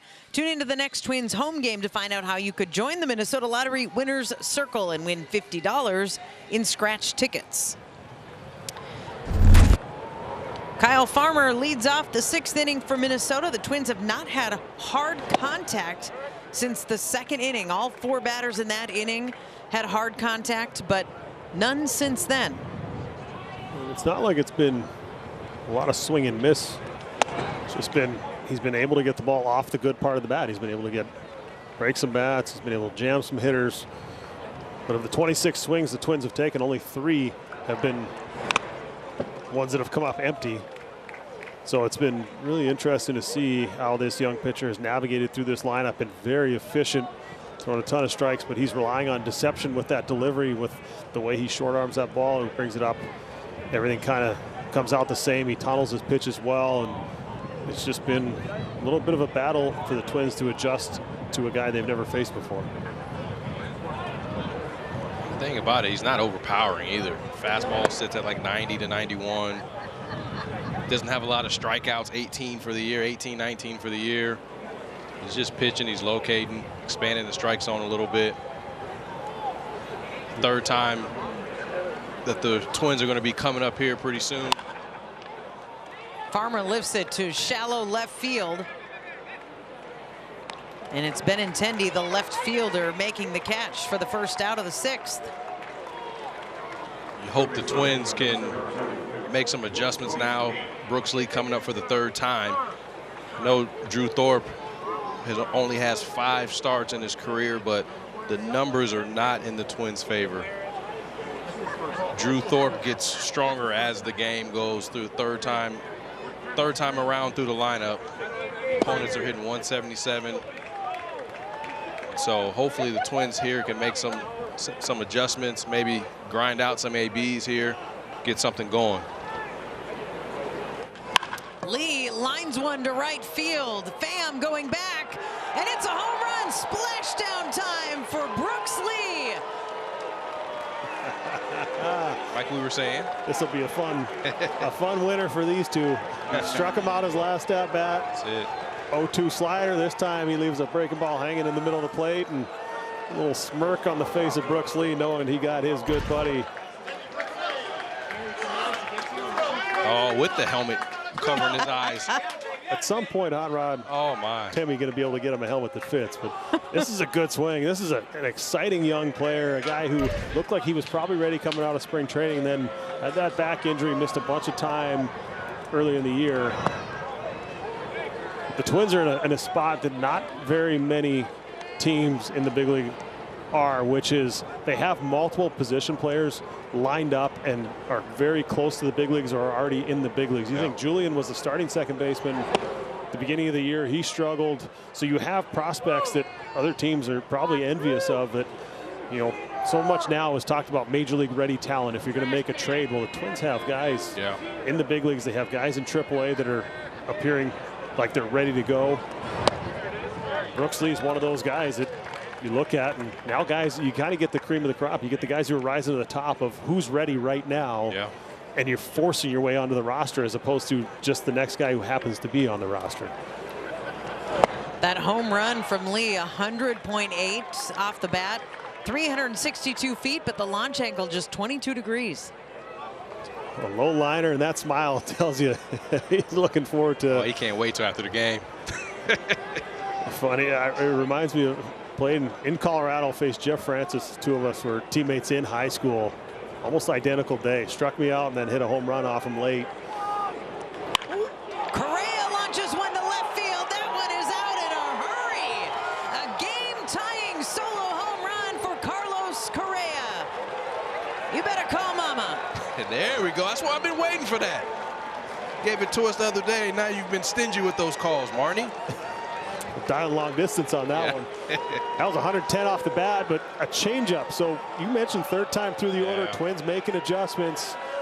Well, his changeup is his best pitch, so sometimes veteran hitters go up there and try to eliminate that best pitch. And whether he was looking for it or if it just hung in the heart of the plate, that was about belt high, and that reaction will tell you everything. Definitely think he was looking for that. You see how he leaned back on that? He was definitely looking for that changeup. Like you said, that's his best pitch. We've talked about it time and time with Carlos Correa sitting on pitches, having that ability to do that. 110 mile an hour off the bat, 405 feet. Well, and I think when you have a guy, we mentioned it also, yes, he's got deception in his delivery, but the fastball still does top out at 91 miles an hour. It might appear a little bit harder to the hitter. But if you don't feel like you're going to get blown up by 98, you have the ability to wait just a little bit longer, and I think that's exactly what we saw from Carlos there. Maybe starting to pick up on some of his sequencing as well. Third time around, you know, you get 3 looks on a guy, and even when you're not up, you're on that top step, paying attention to see what he's doing to your teammates. I think also coming into this game, you mentioned the 18 strikeouts. He now has 19. 14 of those have come on the changeup. So you know he's really looking to end at bats with that changeup. That's his main swing and miss pitch. Yeah, it looked like what Carlos was hunting. Now Kepler facing an 0-2 count takes ball one after consecutive home runs by the Twins. Brooks Lee and Carlos Correa to tie this game at 2. That also extends the Twins' consecutive game streak. Now 28 games in a row with a home run. The all-time record is the New York Yankees with 31. That fly ball caught by Sosa. Well, that's the life you were hoping for. Kind of a sleepy game. That's it. This one, after the first inning in game 1, there were no at-bats with runners in scoring position. No at-bats so far in this game with runners in scoring position, but 2 home run swings. So all 3 runs that Twins have scored today have been on the long ball. Wallner in game 1, and now Lee and Correa in game 2. Happened quick, fast, in a hurry, too. And now you got somebody warming up in the bullpen before this inning started. Thorpe had 56 pitches, and now this is a new ball game. Now it's game on. It's 0-0.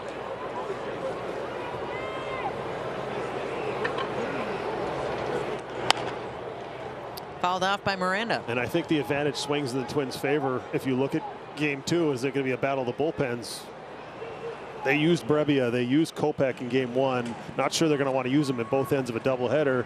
The Twins were able to get through by using 2 pitchers. They used Cole Sands for 2 innings to finish that off. Didn't have to play the bottom of the 9th. So you've got Jax, you've got Duran, you've got all those high leverage arms available for the Twins to finish this thing off, especially if they're able to get the lead, maybe push another one across here. Really good point. Miranda takes that one low. A 13-game hitting streak for Jose Miranda, who's 0 for 2 this afternoon.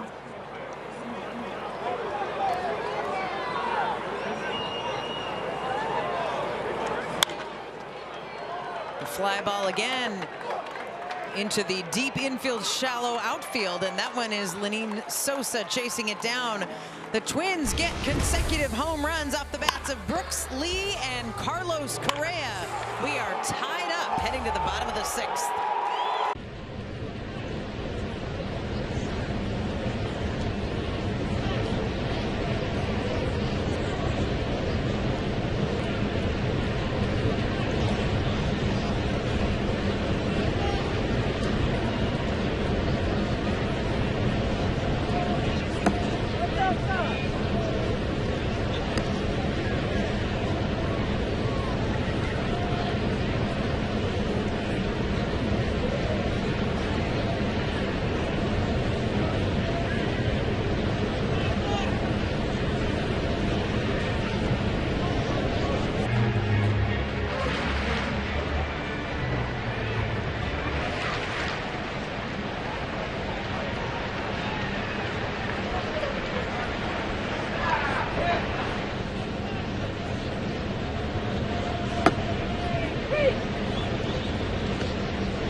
Valley Sports is brought to you by Grand Casino. Let your story begin.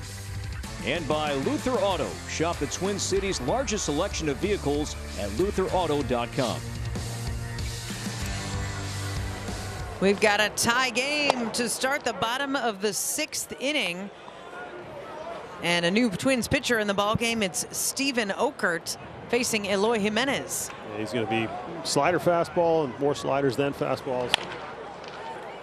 Jimenez chops it. Farmer makes a nice backhand play.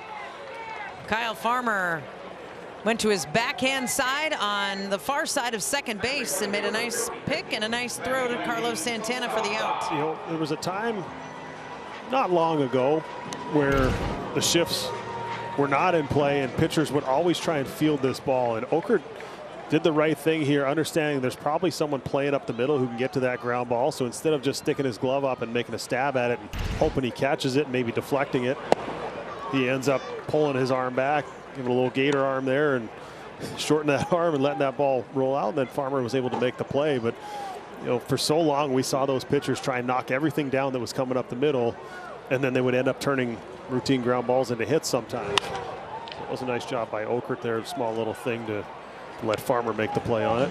And also realizing that Eloy Jimenez is running. If that's a faster runner, you want him to try to make that play potentially, because you know Farmer is not going to, you know, be able to field that ball and make that throw before he gets there. Sosa, a comebacker, and Okert does field that one and fields it cleanly for the second out. We're back after this from Quick Trip. Cool off your summer with a Coca-Cola Summer Cash Grab and Quick Trip. Play daily to enter to win up to $250,000. No purchase necessary. See quicktrip.com/sweepstakes for details. Here is Andrew Benintendi with 2 down facing Steven Okert.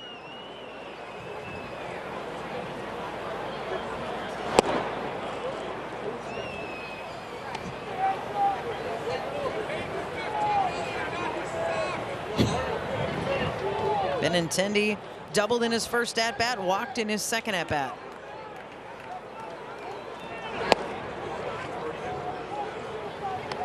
And takes ball 2.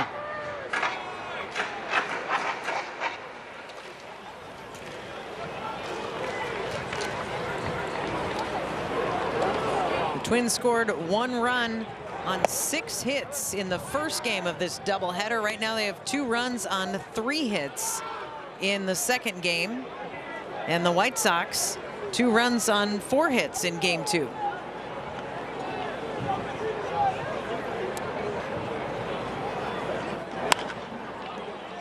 A fly ball. Correa is there, and Correa has it for a quick 1-2-3 inning out of Steven Okert.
It's a 2-2 game. Byron Buxton will lead off the top of the 7th inning for the Twins after consecutive home runs in the last inning from Brooks Lee and Carlos Correa to give the Twins their first 2 runs of this game. It'll be the Canadian Michael Soroka coming in, move to the bullpen. Stuff is playing up. That fastball's gotten all the way up to 96 as a starter. Usually sat in the low 90s. Pitching up and in with that sinker on the righties quite often, and then throwing that slider off of it. So good mix of all 3 of those pitches, but the numbers have changed a little bit, turned more into a power type pitcher in the bullpen.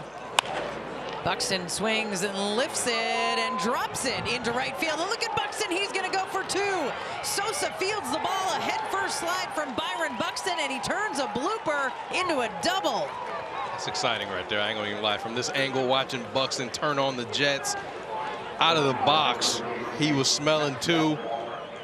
Saw that ball drop, and there was not a second thought in his mind.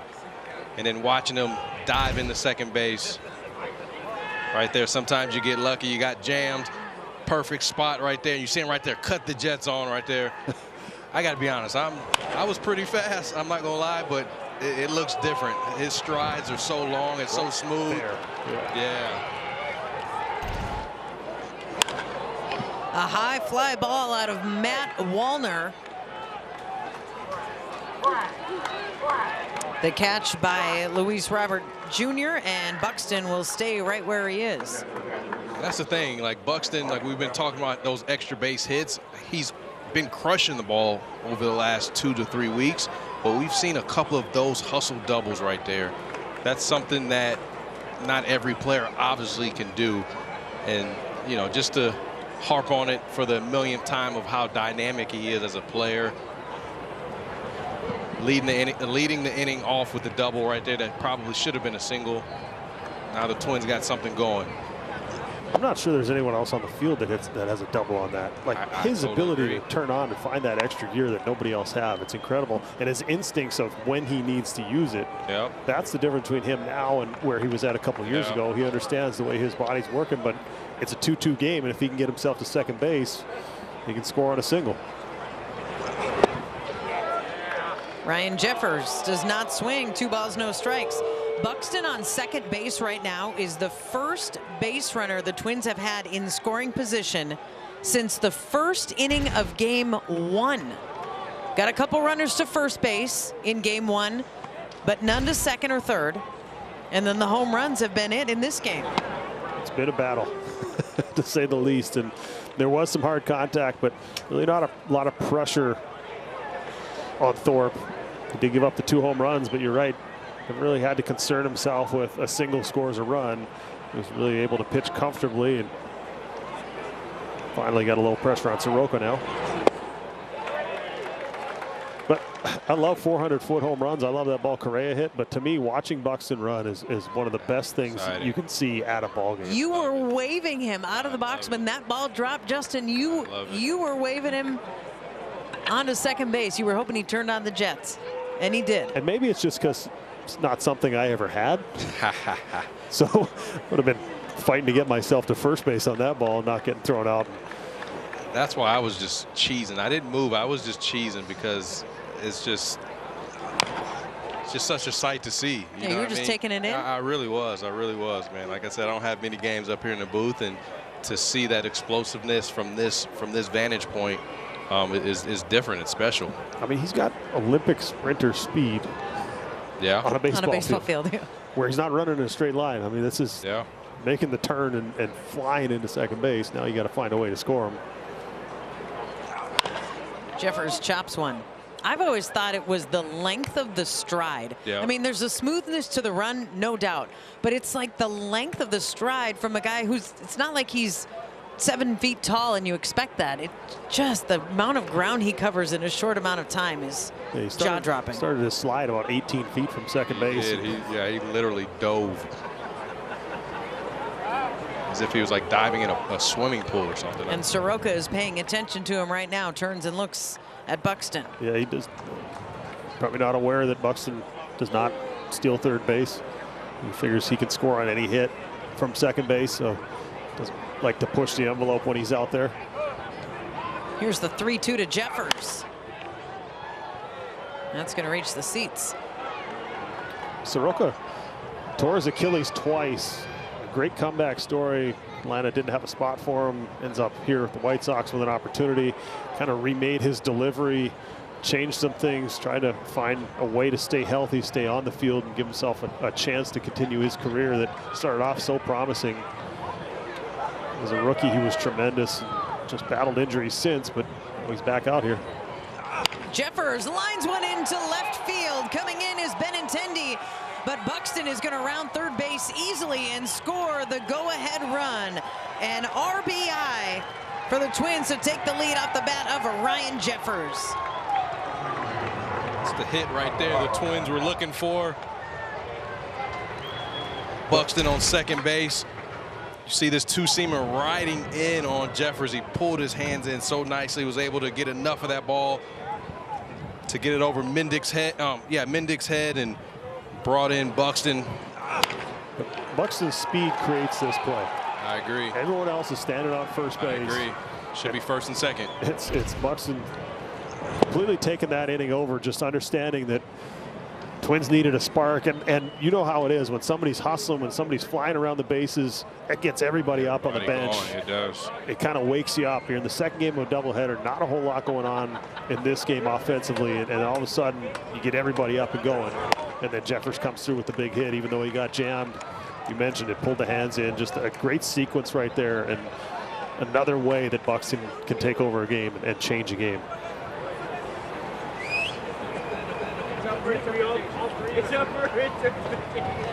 1 ball, 1 strike to Carlos Santana. We talked about the Twins finally getting a runner into scoring position, which Buxton was in the second, at second base, and Jeffers just immediately took advantage. It's like watching this offense all of a sudden come back to life in the last 2 innings. That's it. That's what we were talking about. The Twins not being an all or nothing offense. That's what we got accustomed to seeing over the last couple of years, the home run ball all the time, but they still do that. But now you're seeing over this last 3 weeks, this run that they've been on, them manufacturing runs, them having good at bats, guys in scoring position, getting the big hit, guys doing their job. See Santana drawing a walk right here, passing that baton. That's what it's all about. That's how you win ball games. They're never out of a game. Yeah. 24 come from behind wins. Coming into this one, tied for second in baseball. It's the quality of at bat inning after inning. It's not just going up there for a couple innings and having quality at bats. It's sticking with the process, trusting that putting the ball in play is a good thing, reducing that strikeout rate. And they've done it as a group, and no matter who, it's a different lineup from game 1 to game 2, but no matter who's in there, everyone's kind of bought into this and everyone's playing together. And when you're able to do that, you're able to have a lot of comeback victories when you trust your teammates and that they're going to pick you up. And Willie Castro, there's no way he wasn't finding himself into another game. He had half of the day off, but he's out there in the on-deck circle walking up, and that's what brought Ethan Katz out of the dugout for that meeting.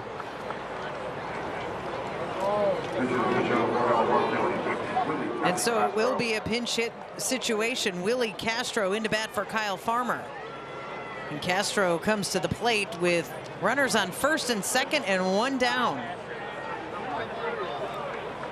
But that type of offense we're talking about, it sustains. It's easier to go on runs. It's easier to play good baseball for longer periods of time when you're having team ABs. You're not putting pressure on 2 or 3 guys to always have to do the heavy lifting. You know, when everybody pitches in and everybody does their job, it's a beautiful thing. Absolutely right. Castro takes one high and tight. It's not sitting around waiting for action to happen. Hope we get a couple guys on and then see if one of the next 3 guys can hit a ball to the seats. It's more sustainable, as you said. It's more, you're just able to kind of spread that offense out from inning to inning. Keeping the ball out of the catcher's glove for strike 3 is important. You're putting pressure on the defense to make play after play after play. I love how aggressive they've run the bases. We saw Willie get thrown out at second in game 1 of the series, but it was an aggressive play. Can live with that. Castro swings through strike 2. You'd love a little add-on here, though. That would be yes. That would be huge if Willie's able to come through. I like this move. Obviously tough for Farmer, playing time hard to come by, but you get a righty on the mound, you get Castro out there, but then you also have Brooks Lee, who's been tremendous with runners in scoring position, has a home run in this game. So you kind of stack these 2 guys together, and really you're taking a shot here at scoring some more runs by sending Willie up to the plate and then having Brooks follow him up. And Castro swings and misses on strike 3. 2 down to bring up Brooks Lee. Lee and Carlos Correa hit consecutive home runs, but it was Lee's homer that got the Twins on the board. StatCast powered by Google Cloud. Yeah, Brooks Lee into the new water feature they have out there in right field. Little splash landing, and then Correa got himself a hanging changeup, and his was a no-doubter. Lee's was, the only question was, wasn't high enough. It was definitely hard enough. Justin, I remember you hitting a home run in Kansas City into the fountains where it just splashed fantastically. And normally you don't look, you don't admire a home run, but when it makes an exclamation point of a landing, sometimes it just gives it that extra kind of punch. Like hitting into the pool in Arizona. I think that was for sure first big league homer. We're going back that far, but it's probably only in black and white footage. We don't have color of that one, but definitely not in HD. But you're right. There's a little something on the end that happens in exclamation point. It was the second home run of the season for Brooks Lee, the second home run in his first week in the big leagues. This is his first road series. He's going to see a lot of firsts as we roll through here into the All-Star break. It's interesting. So he's got a little split grip going, maybe trying to get a little more back control. Let's see. See what he does here with his hands. A little closer. There's a little bit of a gap, and sometimes that gives you a little more control. Get on top of the ball, maybe think a base hit here. Lee chops one, foul. That top hand, yeah. Really interesting to see, but I think that's more of just a contact-oriented approach. He's thinking, we got to find a way to add on here. I got my homer early in the game. Everyone he's facing, he's never faced before, so this is all new. So he's trying to make sure he gives himself an opportunity to drive this run in.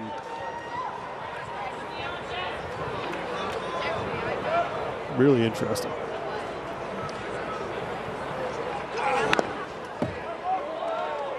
But he's not overswinging. He's not off balance.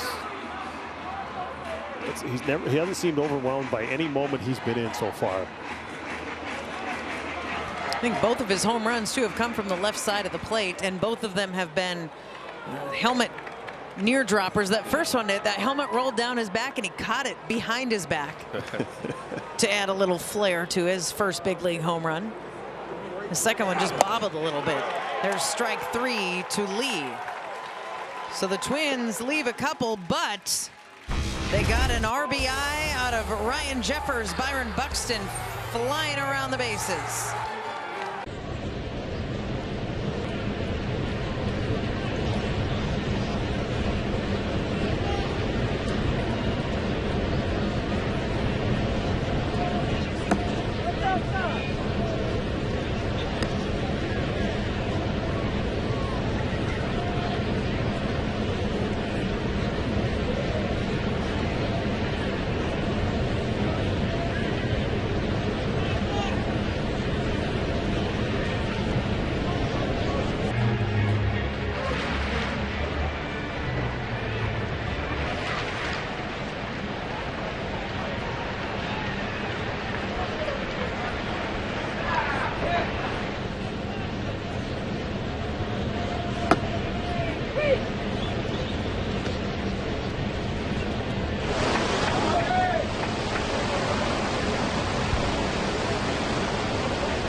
In our Grand Casino story of the game, Brooks Lee hit a home run right in front of Carlos Correa and the back-to-back homers got the Twins on the board, and then Ryan Jeffers added the RBI single in the last half.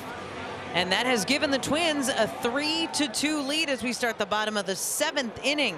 Paul DeJong will lead off for the White Sox, facing Jorge Alcala.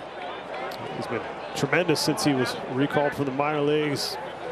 Regularly seeing that fastball anywhere from 96 to 100 miles an hour. He's been really good. The off-speed stuff has been better as well. Been able to throw that for strikes. So important for him. That slider's been a pitch he's leaned on heavily. DeJong lifts it. Lee is under it. And Brooks Lee has the catch, 1 down.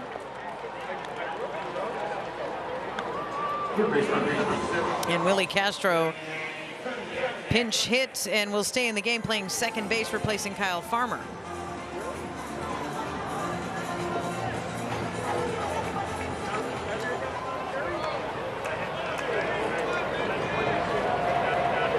Now Danny Mendick to the plate. Looking at 99 from Alcala.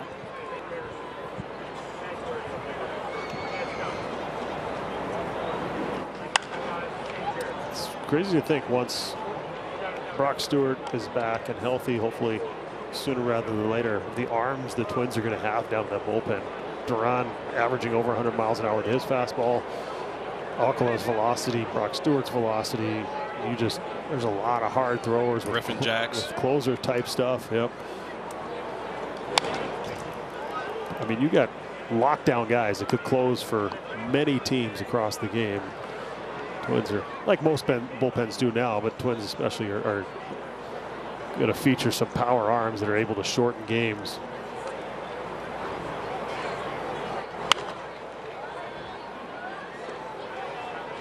Mendick fouls one into the seats. The 2-game attendance total here in Chicago is officially 13,607. Now, if you want to hand count them, you can hand count them. It probably wasn't that many, but that's what they'll go with for these 2 games. That's a combined total, and that is a strike 3 looking called against Mendick. Alcala gets him rung up.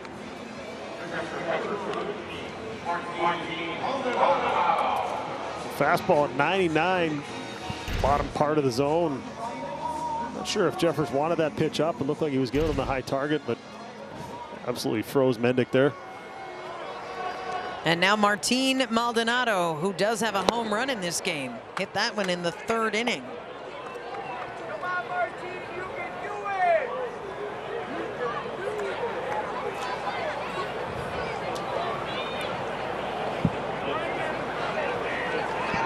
Jeffers got the knee savers on! I don't know what that would have to do with anything with Jeffers has his knee savers on. What? I mean, that seems like a smart, logical thing to do on the part of Ryan Jeffers. His fans are getting late, a little rowdy.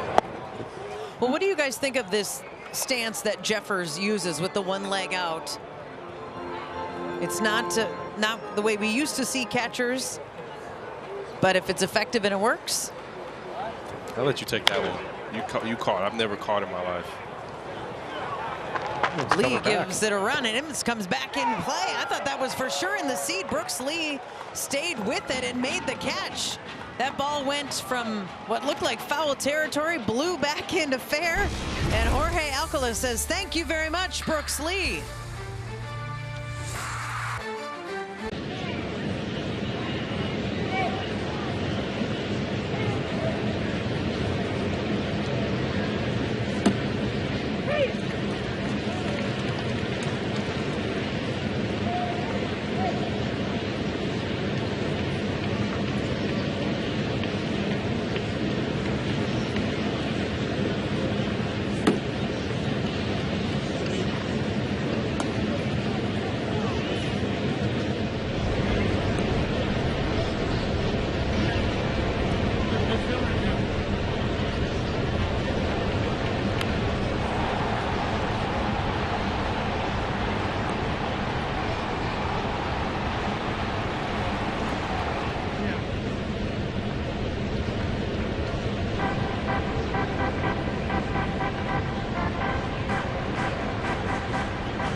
Welcome back to a 3-2 ball game. The Twins are ahead. This copyrighted telecast is presented by authority of the Minnesota Twins and may not be reproduced or retransmitted in any form. And the accounts and descriptions of this game may not be disseminated without the express written consent of the Minnesota Twins, LLC. Justin, how do you judge that? Nicely done. Yeah? Not too bad. Carlos Correa leads off the top of the 8th inning. Correa hit his 13th home run of the season. In his last at-bat, the 6th inning, he'll face Chad Kuhl out of the White Sox bullpen. Chad Kuhl coming in. Got 1 start on the season. 6-pitch mix. I think they're long inning guy for the Chicago White Sox. Likes his fastball. 11 walks over 15.1 innings this year. Has struggled to find the strike zone. See right there, falling behind 3-0 immediately. I'm green light here 100%, especially after hitting a home run his last at bat. But he was erratic, and sometimes you don't want to, as a leadoff hitter, you don't want to help that pitcher out. So see if he can get himself a little something better to hit.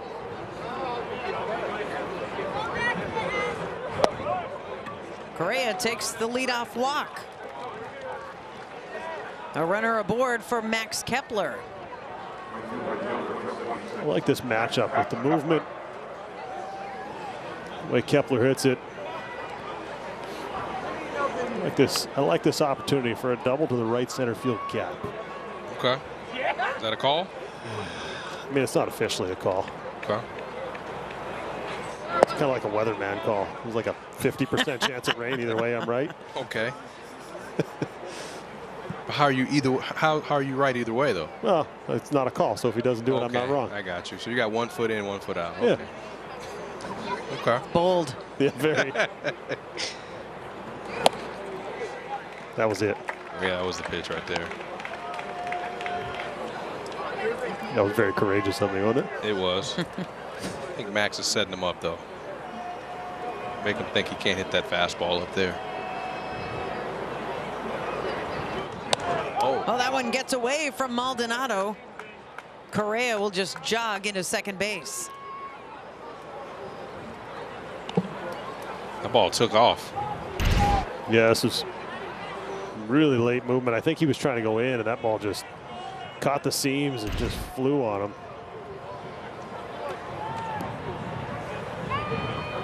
I'm assuming that'll go down as a pass ball. Wild pitch. Be a wild pitch. That's what happens when you assume. 2-1 to Kepler. Strike 2.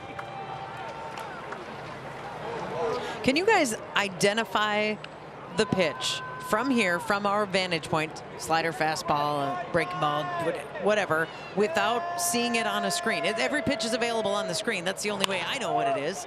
Ground ball to Andrew Vaughn, who bobbles it at first base. Correa is going to stay at third, and Kepler will reach on the bobble by Vaughn.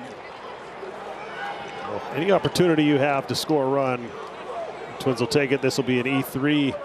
Pretty routine play, but we've seen second game of the doubleheader, we've seen some odd hops. We saw it, the ground ball Farmer had came up on him. This one here, Vaughn trying to make sure he just knocks this down almost like a catcher, but then came up on it a little bit too early and couldn't find it. And Kepler standing at first with nobody out. And Jose Miranda at the plate. So to answer my question, do you identify the pitches? Oh, I thought we were moving angle? on, so I didn't have to say that. I have no idea. Can you? As soon as I look at the screen and it tells me what the pitch is. Okay. No, it's too hard from this high up. Yeah. Especially with a guy throwing 6 pitches. Yeah. You know, it used to be fastball, slider, changeup. Sure, that one's moving that way, it's moving that way, or that one was hard. It's like, now it's, was that a cutter? Was that a sweeper? Was that pretty hard to tell from where we're sitting? 2 balls and no strikes to Miranda.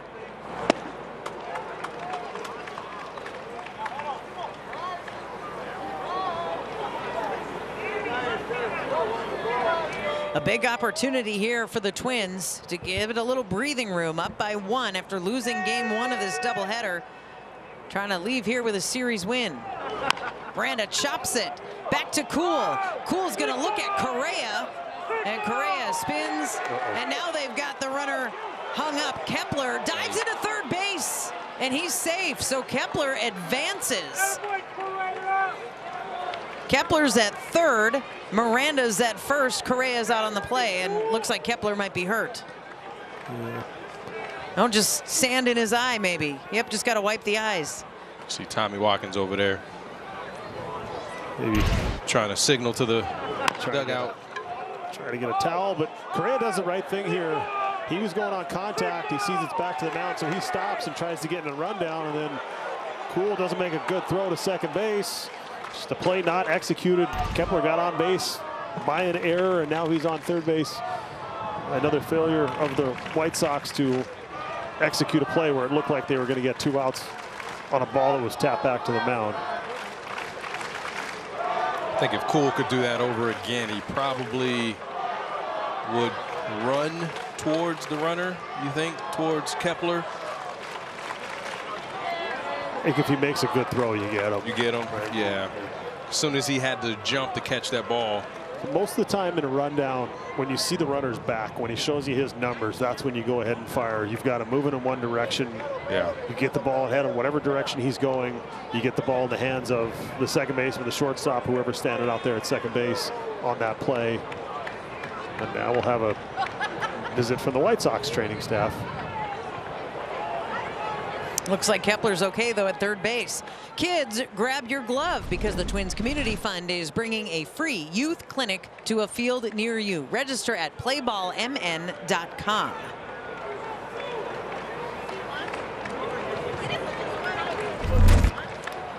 And now they're letting Chad Kuhl throw some pitches. Thought you were going to say letting Chad Kuhl cool off.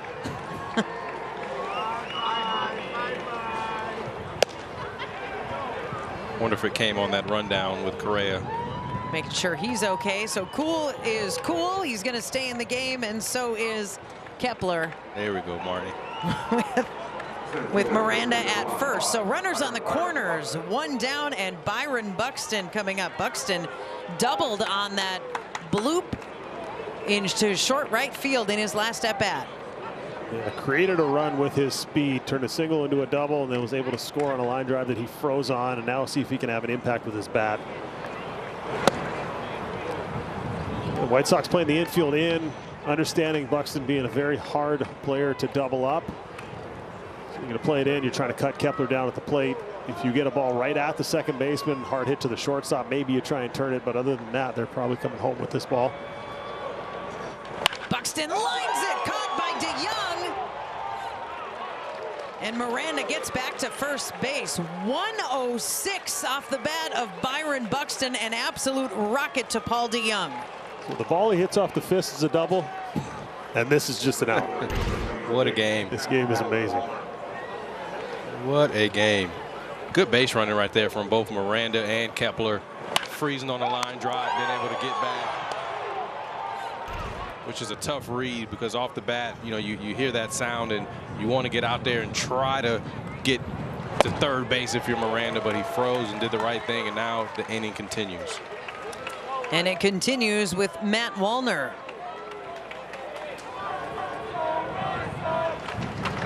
Two down in a one-run game. Good stop by Maldonado.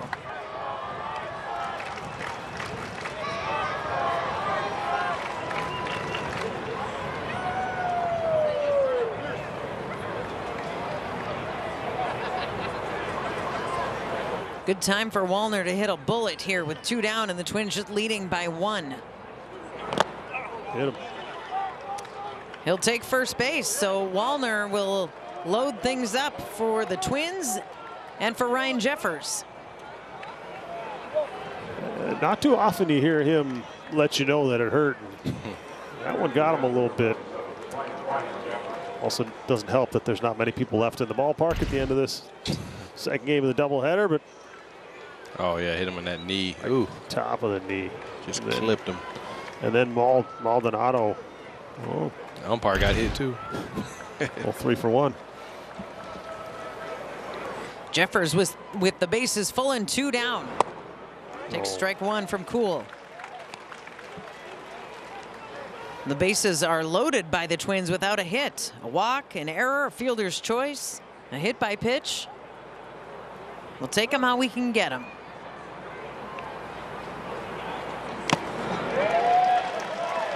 Oh, and 2 now to Jeffers.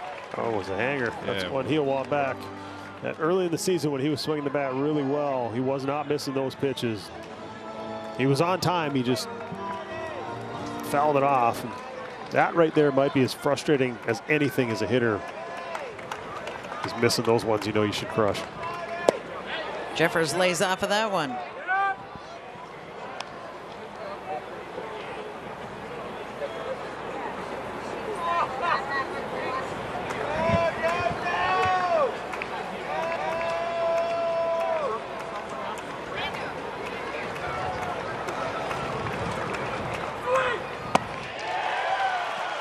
Jeffers goes down swinging. Chad Kuhl gets the strikeout. The Twins leave them loaded in the 8th.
It's a 1-run Twins lead with the White Sox coming to bat in the bottom of the 8th inning. Griffin Jax will face the top of Chicago's lineup.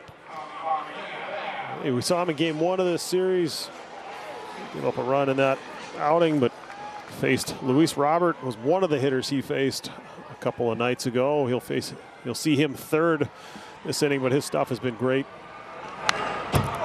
Big swing by Tommy Pham on that first pitch. Yeah, the 1-run game, Twins not able to get another runner in. That was the difference in game 1 with the bases loaded. Unable to score early, left the bases loaded there in the 8th. Now a solo home run can tie it up. So that insurance run is always so big. The Twins were unable to push that across. And see with this dominant bullpen if they're able to just close this thing out and get the final 6 outs.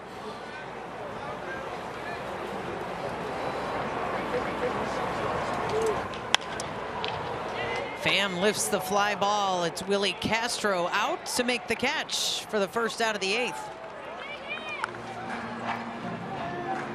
And a change in left field. Manuel Margot takes over for Matt Wallner. And Matt Wallner took that pitch off the back knee in his last at-bat. Hopefully unrelated. That defense replacement for Wallner from time to time. We saw it earlier a couple nights ago, so hopefully that's just the case and the knee is okay.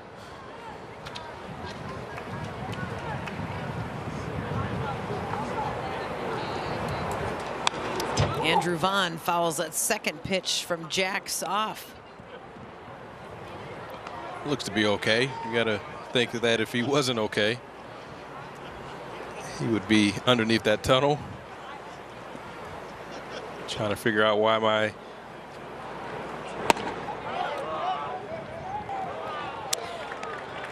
Vaughn did not offer. 2 balls and 1 strike.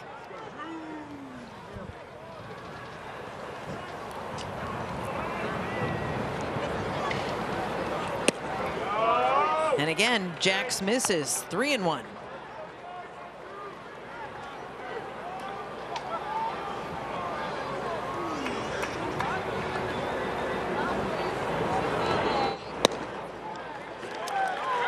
It'll be a walk to Andrew Vaughn. He'll go to first base with Luis Robert Jr. coming up. Trade your meeting at the office for a meeting at Target Field. Spend a day at the ballpark with your business and receive no ticket fees and access to special discounts for groups of 20 or more. For more information, visit twins.com/groups or text groups to 51655. A 1-out walk to Andrew Vaughn puts him aboard and brings Robert up, and Jax misses with his first pitch to Robert. Yeah, he faced Robert the other night. He was the leadoff batter, and he ended up walking him, and that was the run that ended up coming around to score. Also got Eloy Jimenez coming out on the on-deck circle as a pinch hitter, so White Sox feeling like maybe this is their best opportunity to score here. This might be the most important at-bat of the ball game, this Jackson-Robert matchup.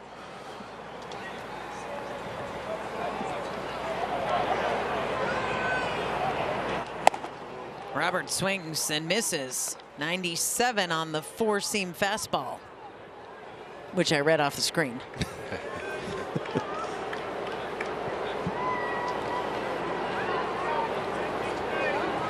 Here's the 1-2 from Jax. Bouncer to short. Correa plays it nicely, gets the lead runner at second base. Correa had to go to his left and in the hole to get that ground ball bouncing, and he did.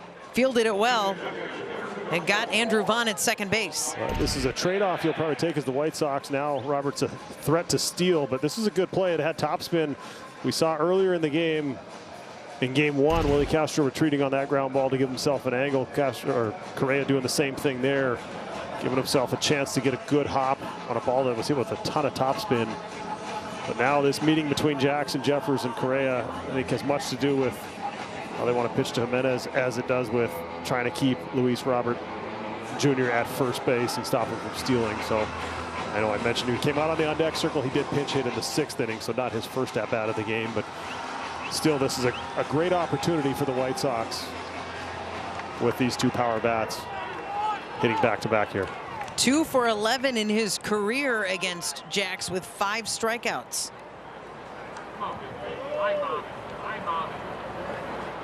The break from Robert, and the throw not in time. A stolen base for Luis Robert. Luis Robert right there stole that bag pretty easy. Got himself a really good jump. You can tell from his lead that he was wanting to go to get himself in scoring position, and he does just that. He's a game-changing type player. If he can stay healthy, he is a huge threat for the White Sox. Meaningful bag right there, putting himself in the scoring position right here in the bottom of the 8th inning. Now Griffin Jax, the pressure's on him now to execute a pitch here to keep Eloy Jimenez from getting the base hit.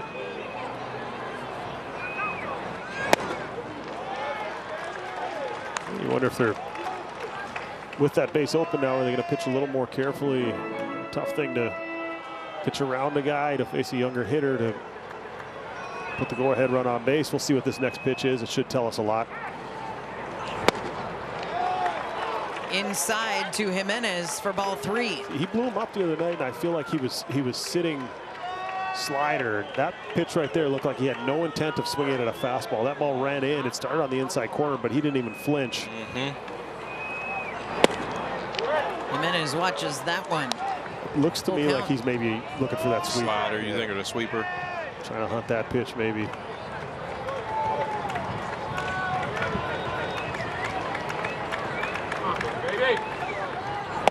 A strike 3 called against Eloy Jimenez. Gave him what he was looking for. The White Sox strand a runner in scoring position. Griffin Jacks gets the called third strike.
Top of the 9th inning in Chicago starts with Carlos Santana fouling a pitch back from Chad Kuhl in his 2nd inning of work out of the White Sox bullpen. The Twins hanging on to a 3-2 lead, trying to split this doubleheader in Chicago.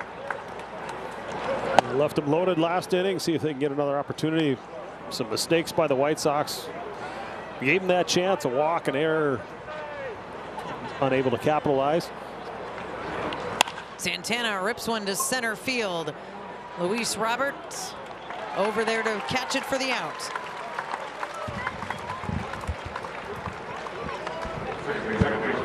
Yeah, Willie Castro comes to the plate. He was a pinch hitter for Kyle Farmer and then also took over at second base. Castro 2 for 10 in this series.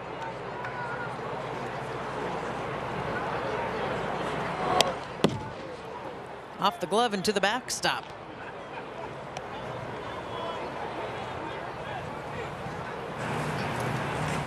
With Joan Duran warming up in the Twins bullpen, hoping that he will be able to pick up a save.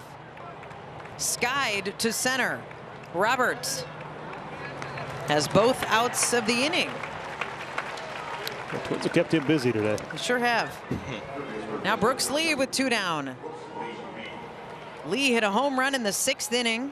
It was the first of consecutive homers. Went Lee and Correa, and that was kind of the pop that the Twins offense needed. It was the 1st and 2nd runs of the game, and then they added one in the 7th. And that's how we got to 3-2. Really got the Twins offense going today. They were slow off of Thorpe, couldn't get anything going, and then Brooks Lee exploded with that home run and got the team going, and you saw Correa follow up right behind him. That's the difference between the Twins and a lot of teams. They have the ability, that quick strike offense from almost anywhere in the batting order, to do that to you. You said it earlier in the game. You really never feel like they're out of a game. You know, even when it looks like, you know, they have nothing going and it's a 2-0 game, you know, they bounce back and put up 2 quick runs. Ooh, one got him good. He's faking it. He's faking it. Well, that one hurt Brooks Lee, and I do not think he's faking it. Well, these fans. That's the thing. When there's not that many of them, you can hear everything. Yeah. You know, like kind of similar to Oakland. Those fans, you hear everything. That was front knee. I thought I got back knee. That was actually better contact than I thought. Ow. Off the front knee and above the padding, too. I got one of those in my shin, a little dent that's been there since I did it in 2004. It's still there? Still there. He'll be all right. Interesting, looking at his hands, he still has that little bit of a split grip. He's been doing it the whole at bat, so maybe not as observant as I thought it was, but he's choked up a little bit more. 2-2 to Lee. He's up and away, 3 balls and 2 strikes.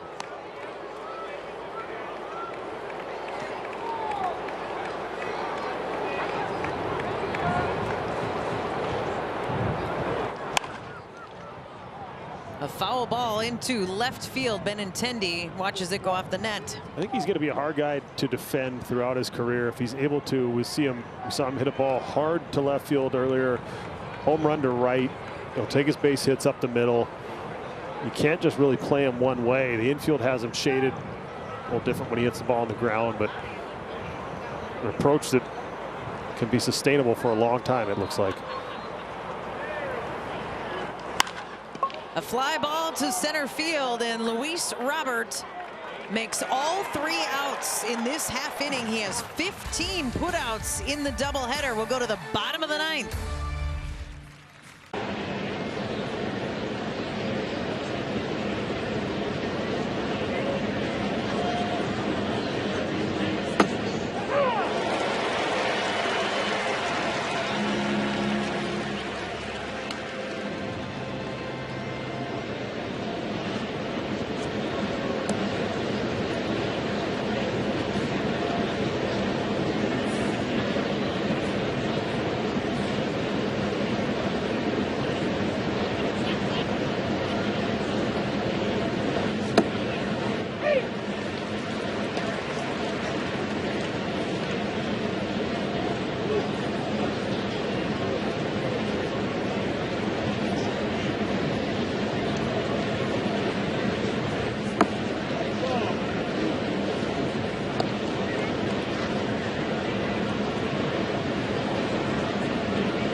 It's a 1-run Twins lead into the bottom of the 9th inning with Jhoan Duran in to face Lenyn Sosa, Andrew Benintendi, and Paul DeJong. Jhoan Duran looking for his 14th save of the season. Coming in, 3-pitch mix. Loves that high velocity fastball, electric out of his hand. But then he'll throw that snapdragon curveball of his and try to lock up some of these hitters. Ball 1, snapdragon curveball. Baseball talk right there. And what does the snapdragon do that the other curveballs don't do? That's a good question. I don't know. I'll let you take that, Morning. Just unleash the fury. That's it. Let me know when we see it here, so I know it. That's it right there. Right there. That was more than get me over. The snapdragon's coming. 2 strikes. That's right. That's right. Just mindless baseball talk, baseball lingo. 1 ball and 2 strikes from Duran to Sosa.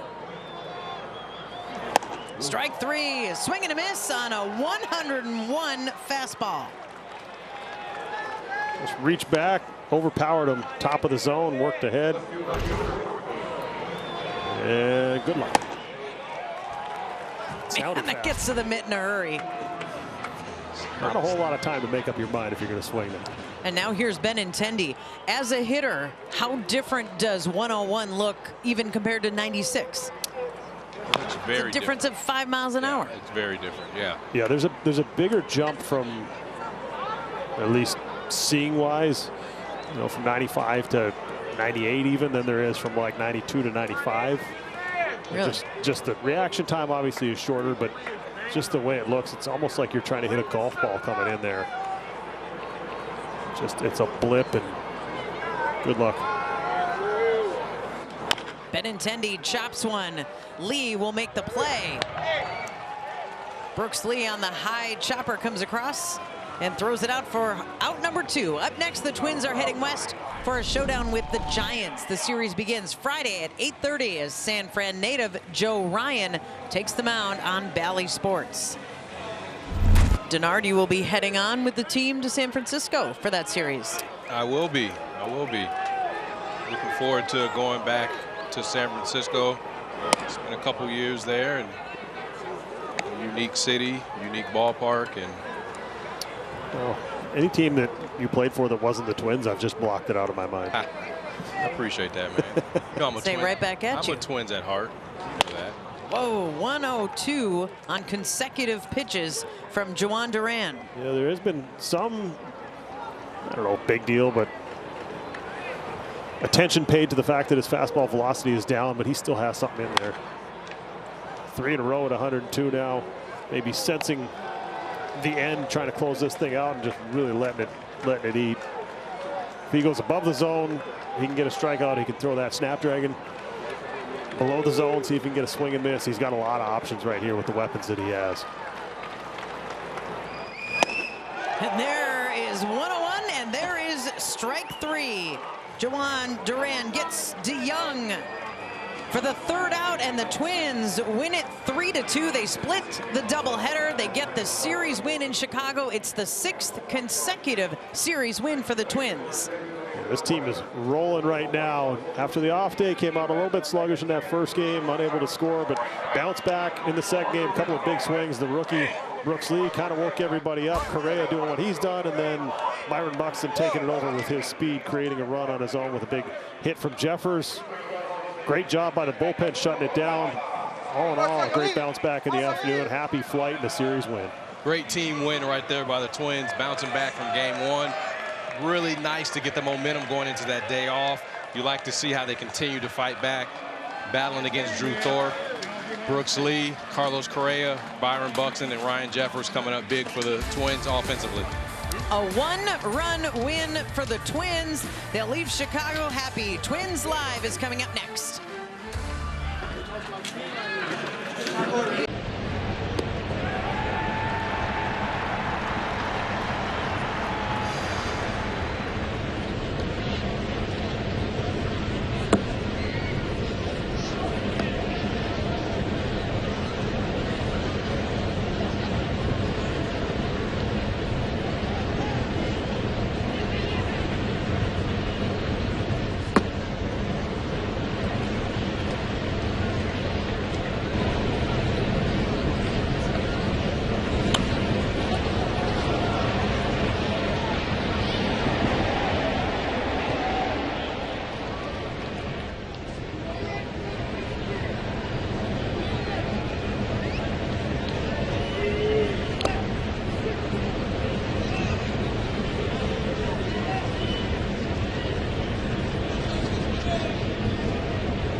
Come down to Target Field and experience a different brand of baseball. Here, this is raking, and so is this.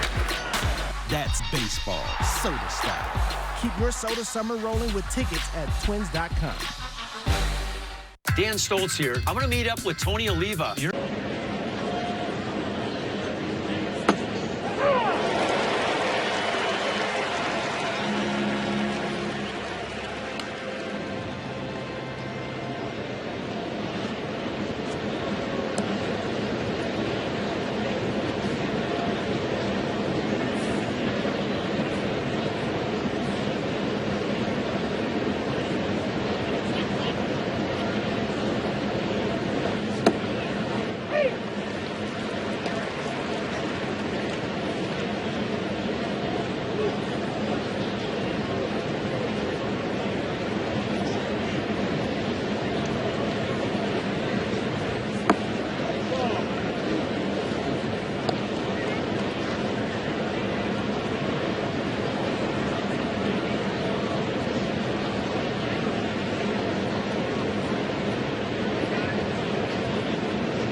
Tickets available now to see your Minnesota Twins.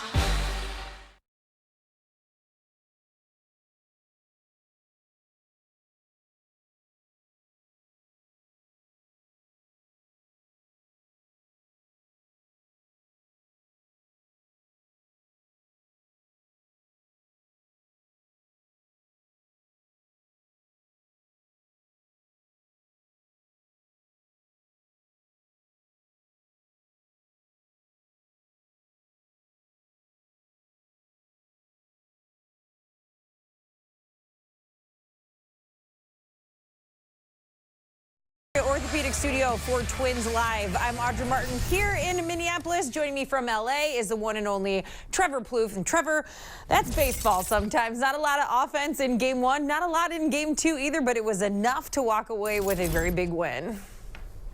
Yeah, another solid start by Minnesota Twins starting pitcher Pablo, doing his best to keep the Twins in the game. And he's mentioned not a lot of Twins offense. We've grown accustomed to them getting double-digit hits every single game. This one was more of a hard-fought, come from behind win. And as bad as as much as I don't want to say this, you have to beat the bad teams. You have to take the series against a team like Chicago. It's not going their way this year. The Twins were able to scratch and claw to get it done. Now 6 straight series wins, like you said, and that's just winning baseball from the Twins right there. This afternoon it came down to the 7th inning. The Twins and the White Sox knotted up at 2. But then it all starts with some dominant speed from who else? Byron Buxton. Really, if he does not leg that one out, turn a bloop single into a bloop double, Trevor, this may have been a very different story. Yeah, this is why he's a game-changing talent. Byron can kind of do everything on the field. We saw him track some balls down in center field early in the game. We've seen him hit mammoth home runs, but this speed right here, you have to be born with stuff like this. He was thinking two right out of the box. He notices where the defense is playing.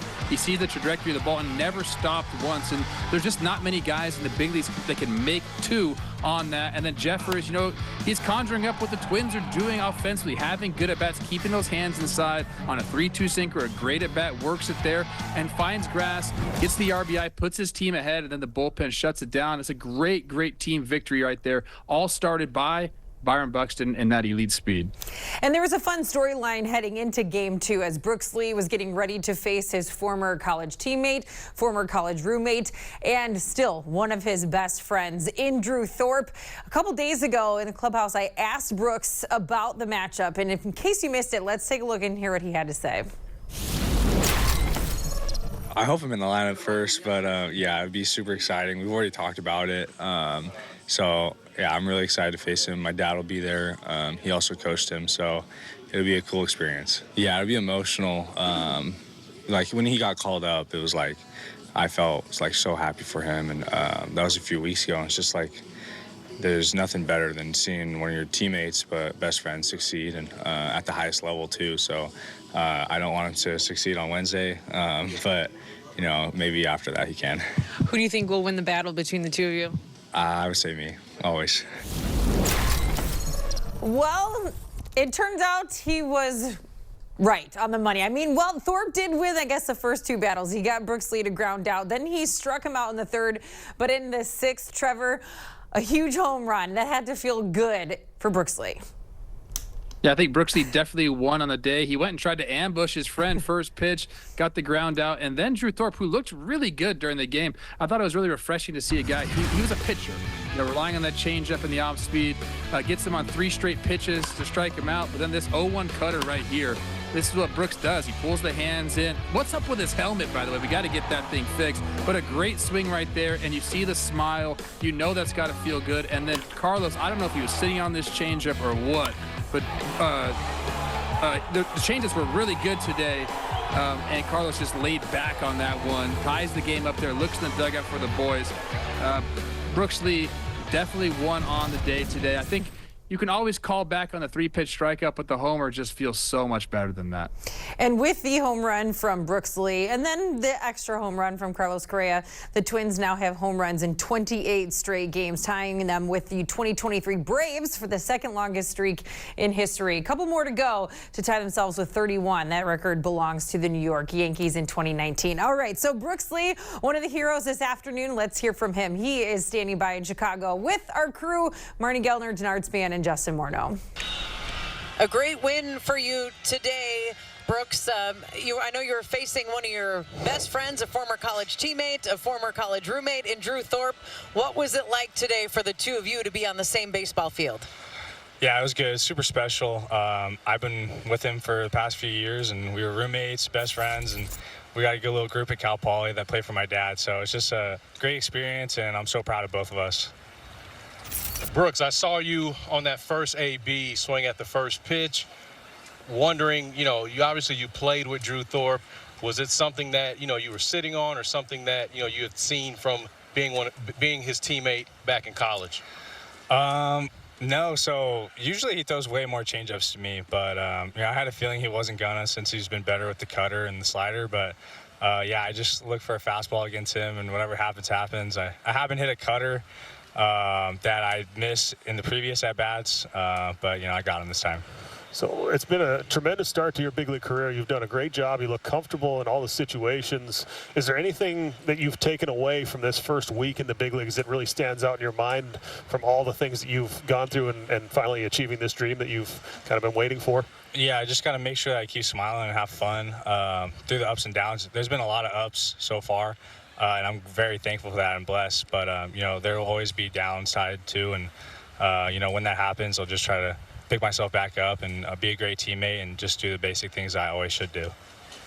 Well, there are a lot more smiles when your team wins series like you did here today. Congratulations on this win and on the home run, Brooks. Thank you. I appreciate it. Thanks for having me. All right, Brooks Lee, one of the offensive heroes this afternoon. Well, on the pitching side of things, Jhoan Duran coming in and shutting this one down. Another big moment for him, walking away with 2 strikeouts. At this point, Trevor, we're used to it. We're used to seeing those 100+ mile-an-hour fastballs. It just never gets old seeing him firing those in there. No, and it's got to get really old if you're the other team seeing him, trying to run in from the bullpen there. But this is a great outing. He threw 10 pitches, 8 for strikes against Sosa. He got the curveball working, ended him off with a fastball. Benintendi with the ground out here. Nice play by Brooks. I guess he's well positioned. And then Paul DeJong, he said, I'm going to let it eat, big dog. Threw 4 fastballs, ended the game right there. A dominant outing. We saw Kopech with the immaculate outing in Game 1 and Duran with only 10 pitches to get 3 outs in Game 2. This is what we've come to expect from him. And whenever you have a guy like that with the stuff that he possesses, you expect success, and he's been having that lately. Jhoan Duran with the huge performance here this afternoon, backing up Pablo Lopez, who started things out for Minnesota. When we come back to Twins Live, we'll dive a bit deeper into Pablo Day, Chicago style. That's coming up after the break, with plenty more to come on Twins Live.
Live on Valley Sports is brought to you by Menards.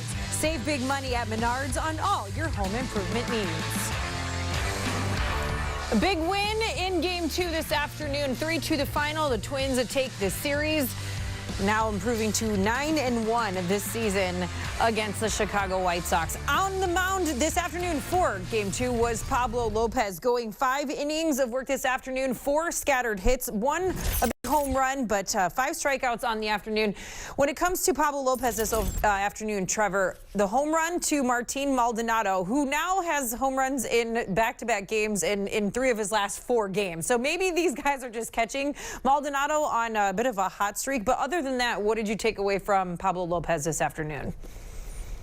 We saw a little bit more confidence in the breaking stuff. I know Maldonado hopped on a first pitch break ball. Actually wasn't that bad of a pitch, hit it for a homer, but he elicited a lot of soft contact. And like I said in the pregame, I think that's something that Pablo's going to have to figure out is, how to get that breaking stuff back. The four seam is always going to play for him, but how do you get that back? And I think most of the time for guys, it's location. Location, location, location. We always say it. So if you're presenting that as a strike, letting it fall out of the strike zone, you're going to get swings and misses like that. Instead, the pitch to Maldonado caught a little bit too much of the plate, but that four seam is still going to play. The hits to Sosa and Benny for the first runs, 71.5 miles an hour off the bat, 86 miles an hour off the bat. So not a lot of hard contact. A nice outing for Pablo, going 5 innings there. He always wants to go longer in the game, but that third time through the order, I think Rocco wanted to get him out of there, give the team a chance to win. He did that today. The offense picked him up. And this is more like what we think we're going to see out of Pablo in the second half. I'm sure he's going to go longer than 90 pitches. But, again, I want that confidence back in the location of that off-speed. Yeah, it will be exciting to see what he has in store for us in the second half, this being his last start before we all get ready for the upcoming All-Star break. All right, speaking of breaks, we're going to take a quick break here on Twins Live. We'll be back with a recap of the action, hopefully hear from the manager, and we will look ahead to the final series of the first half.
Take a look at our Menards game summary. Bottom of the second, Andrew Benintendi with a double to make it a 1-0 lead.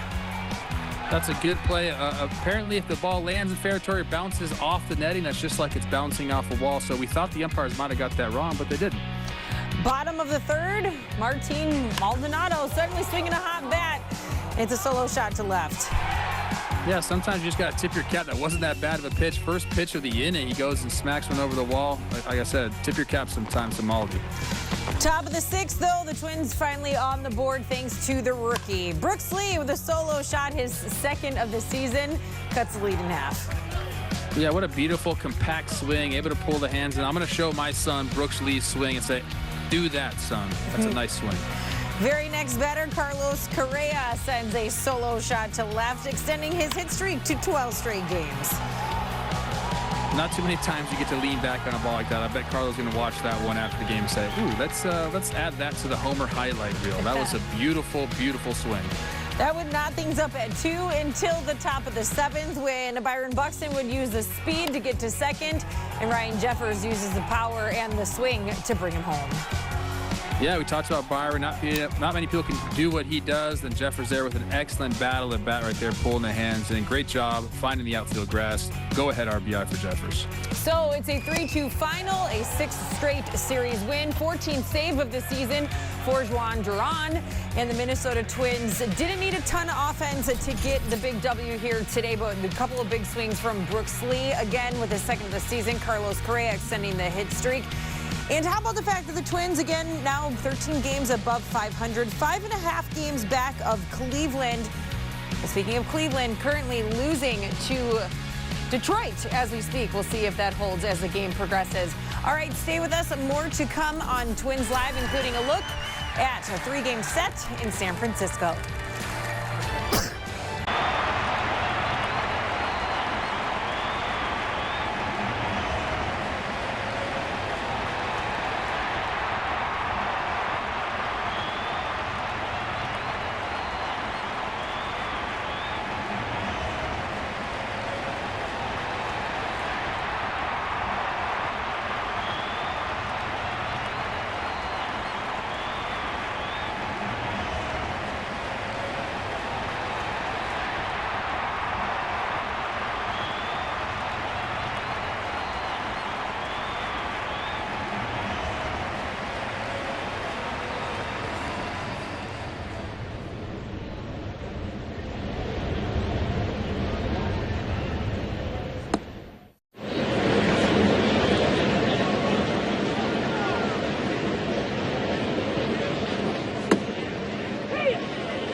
According to J.D. Power. Save big money at Menards.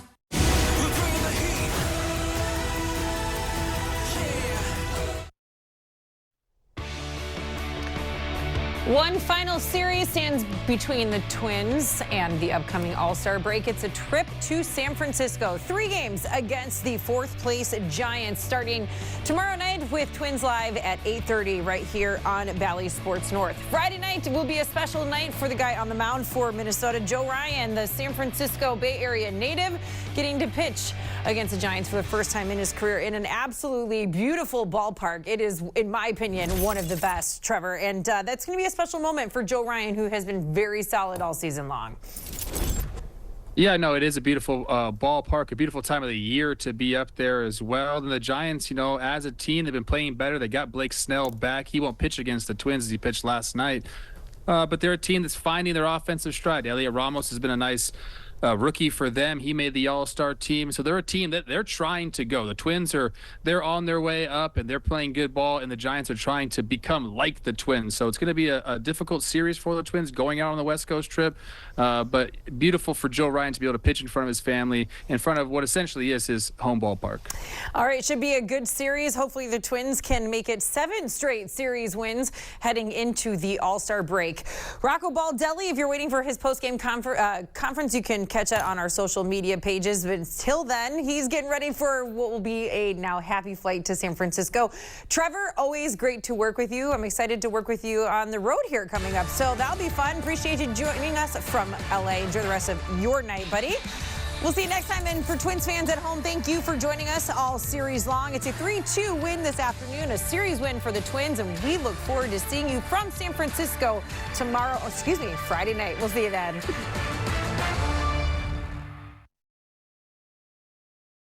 We deliver greatness.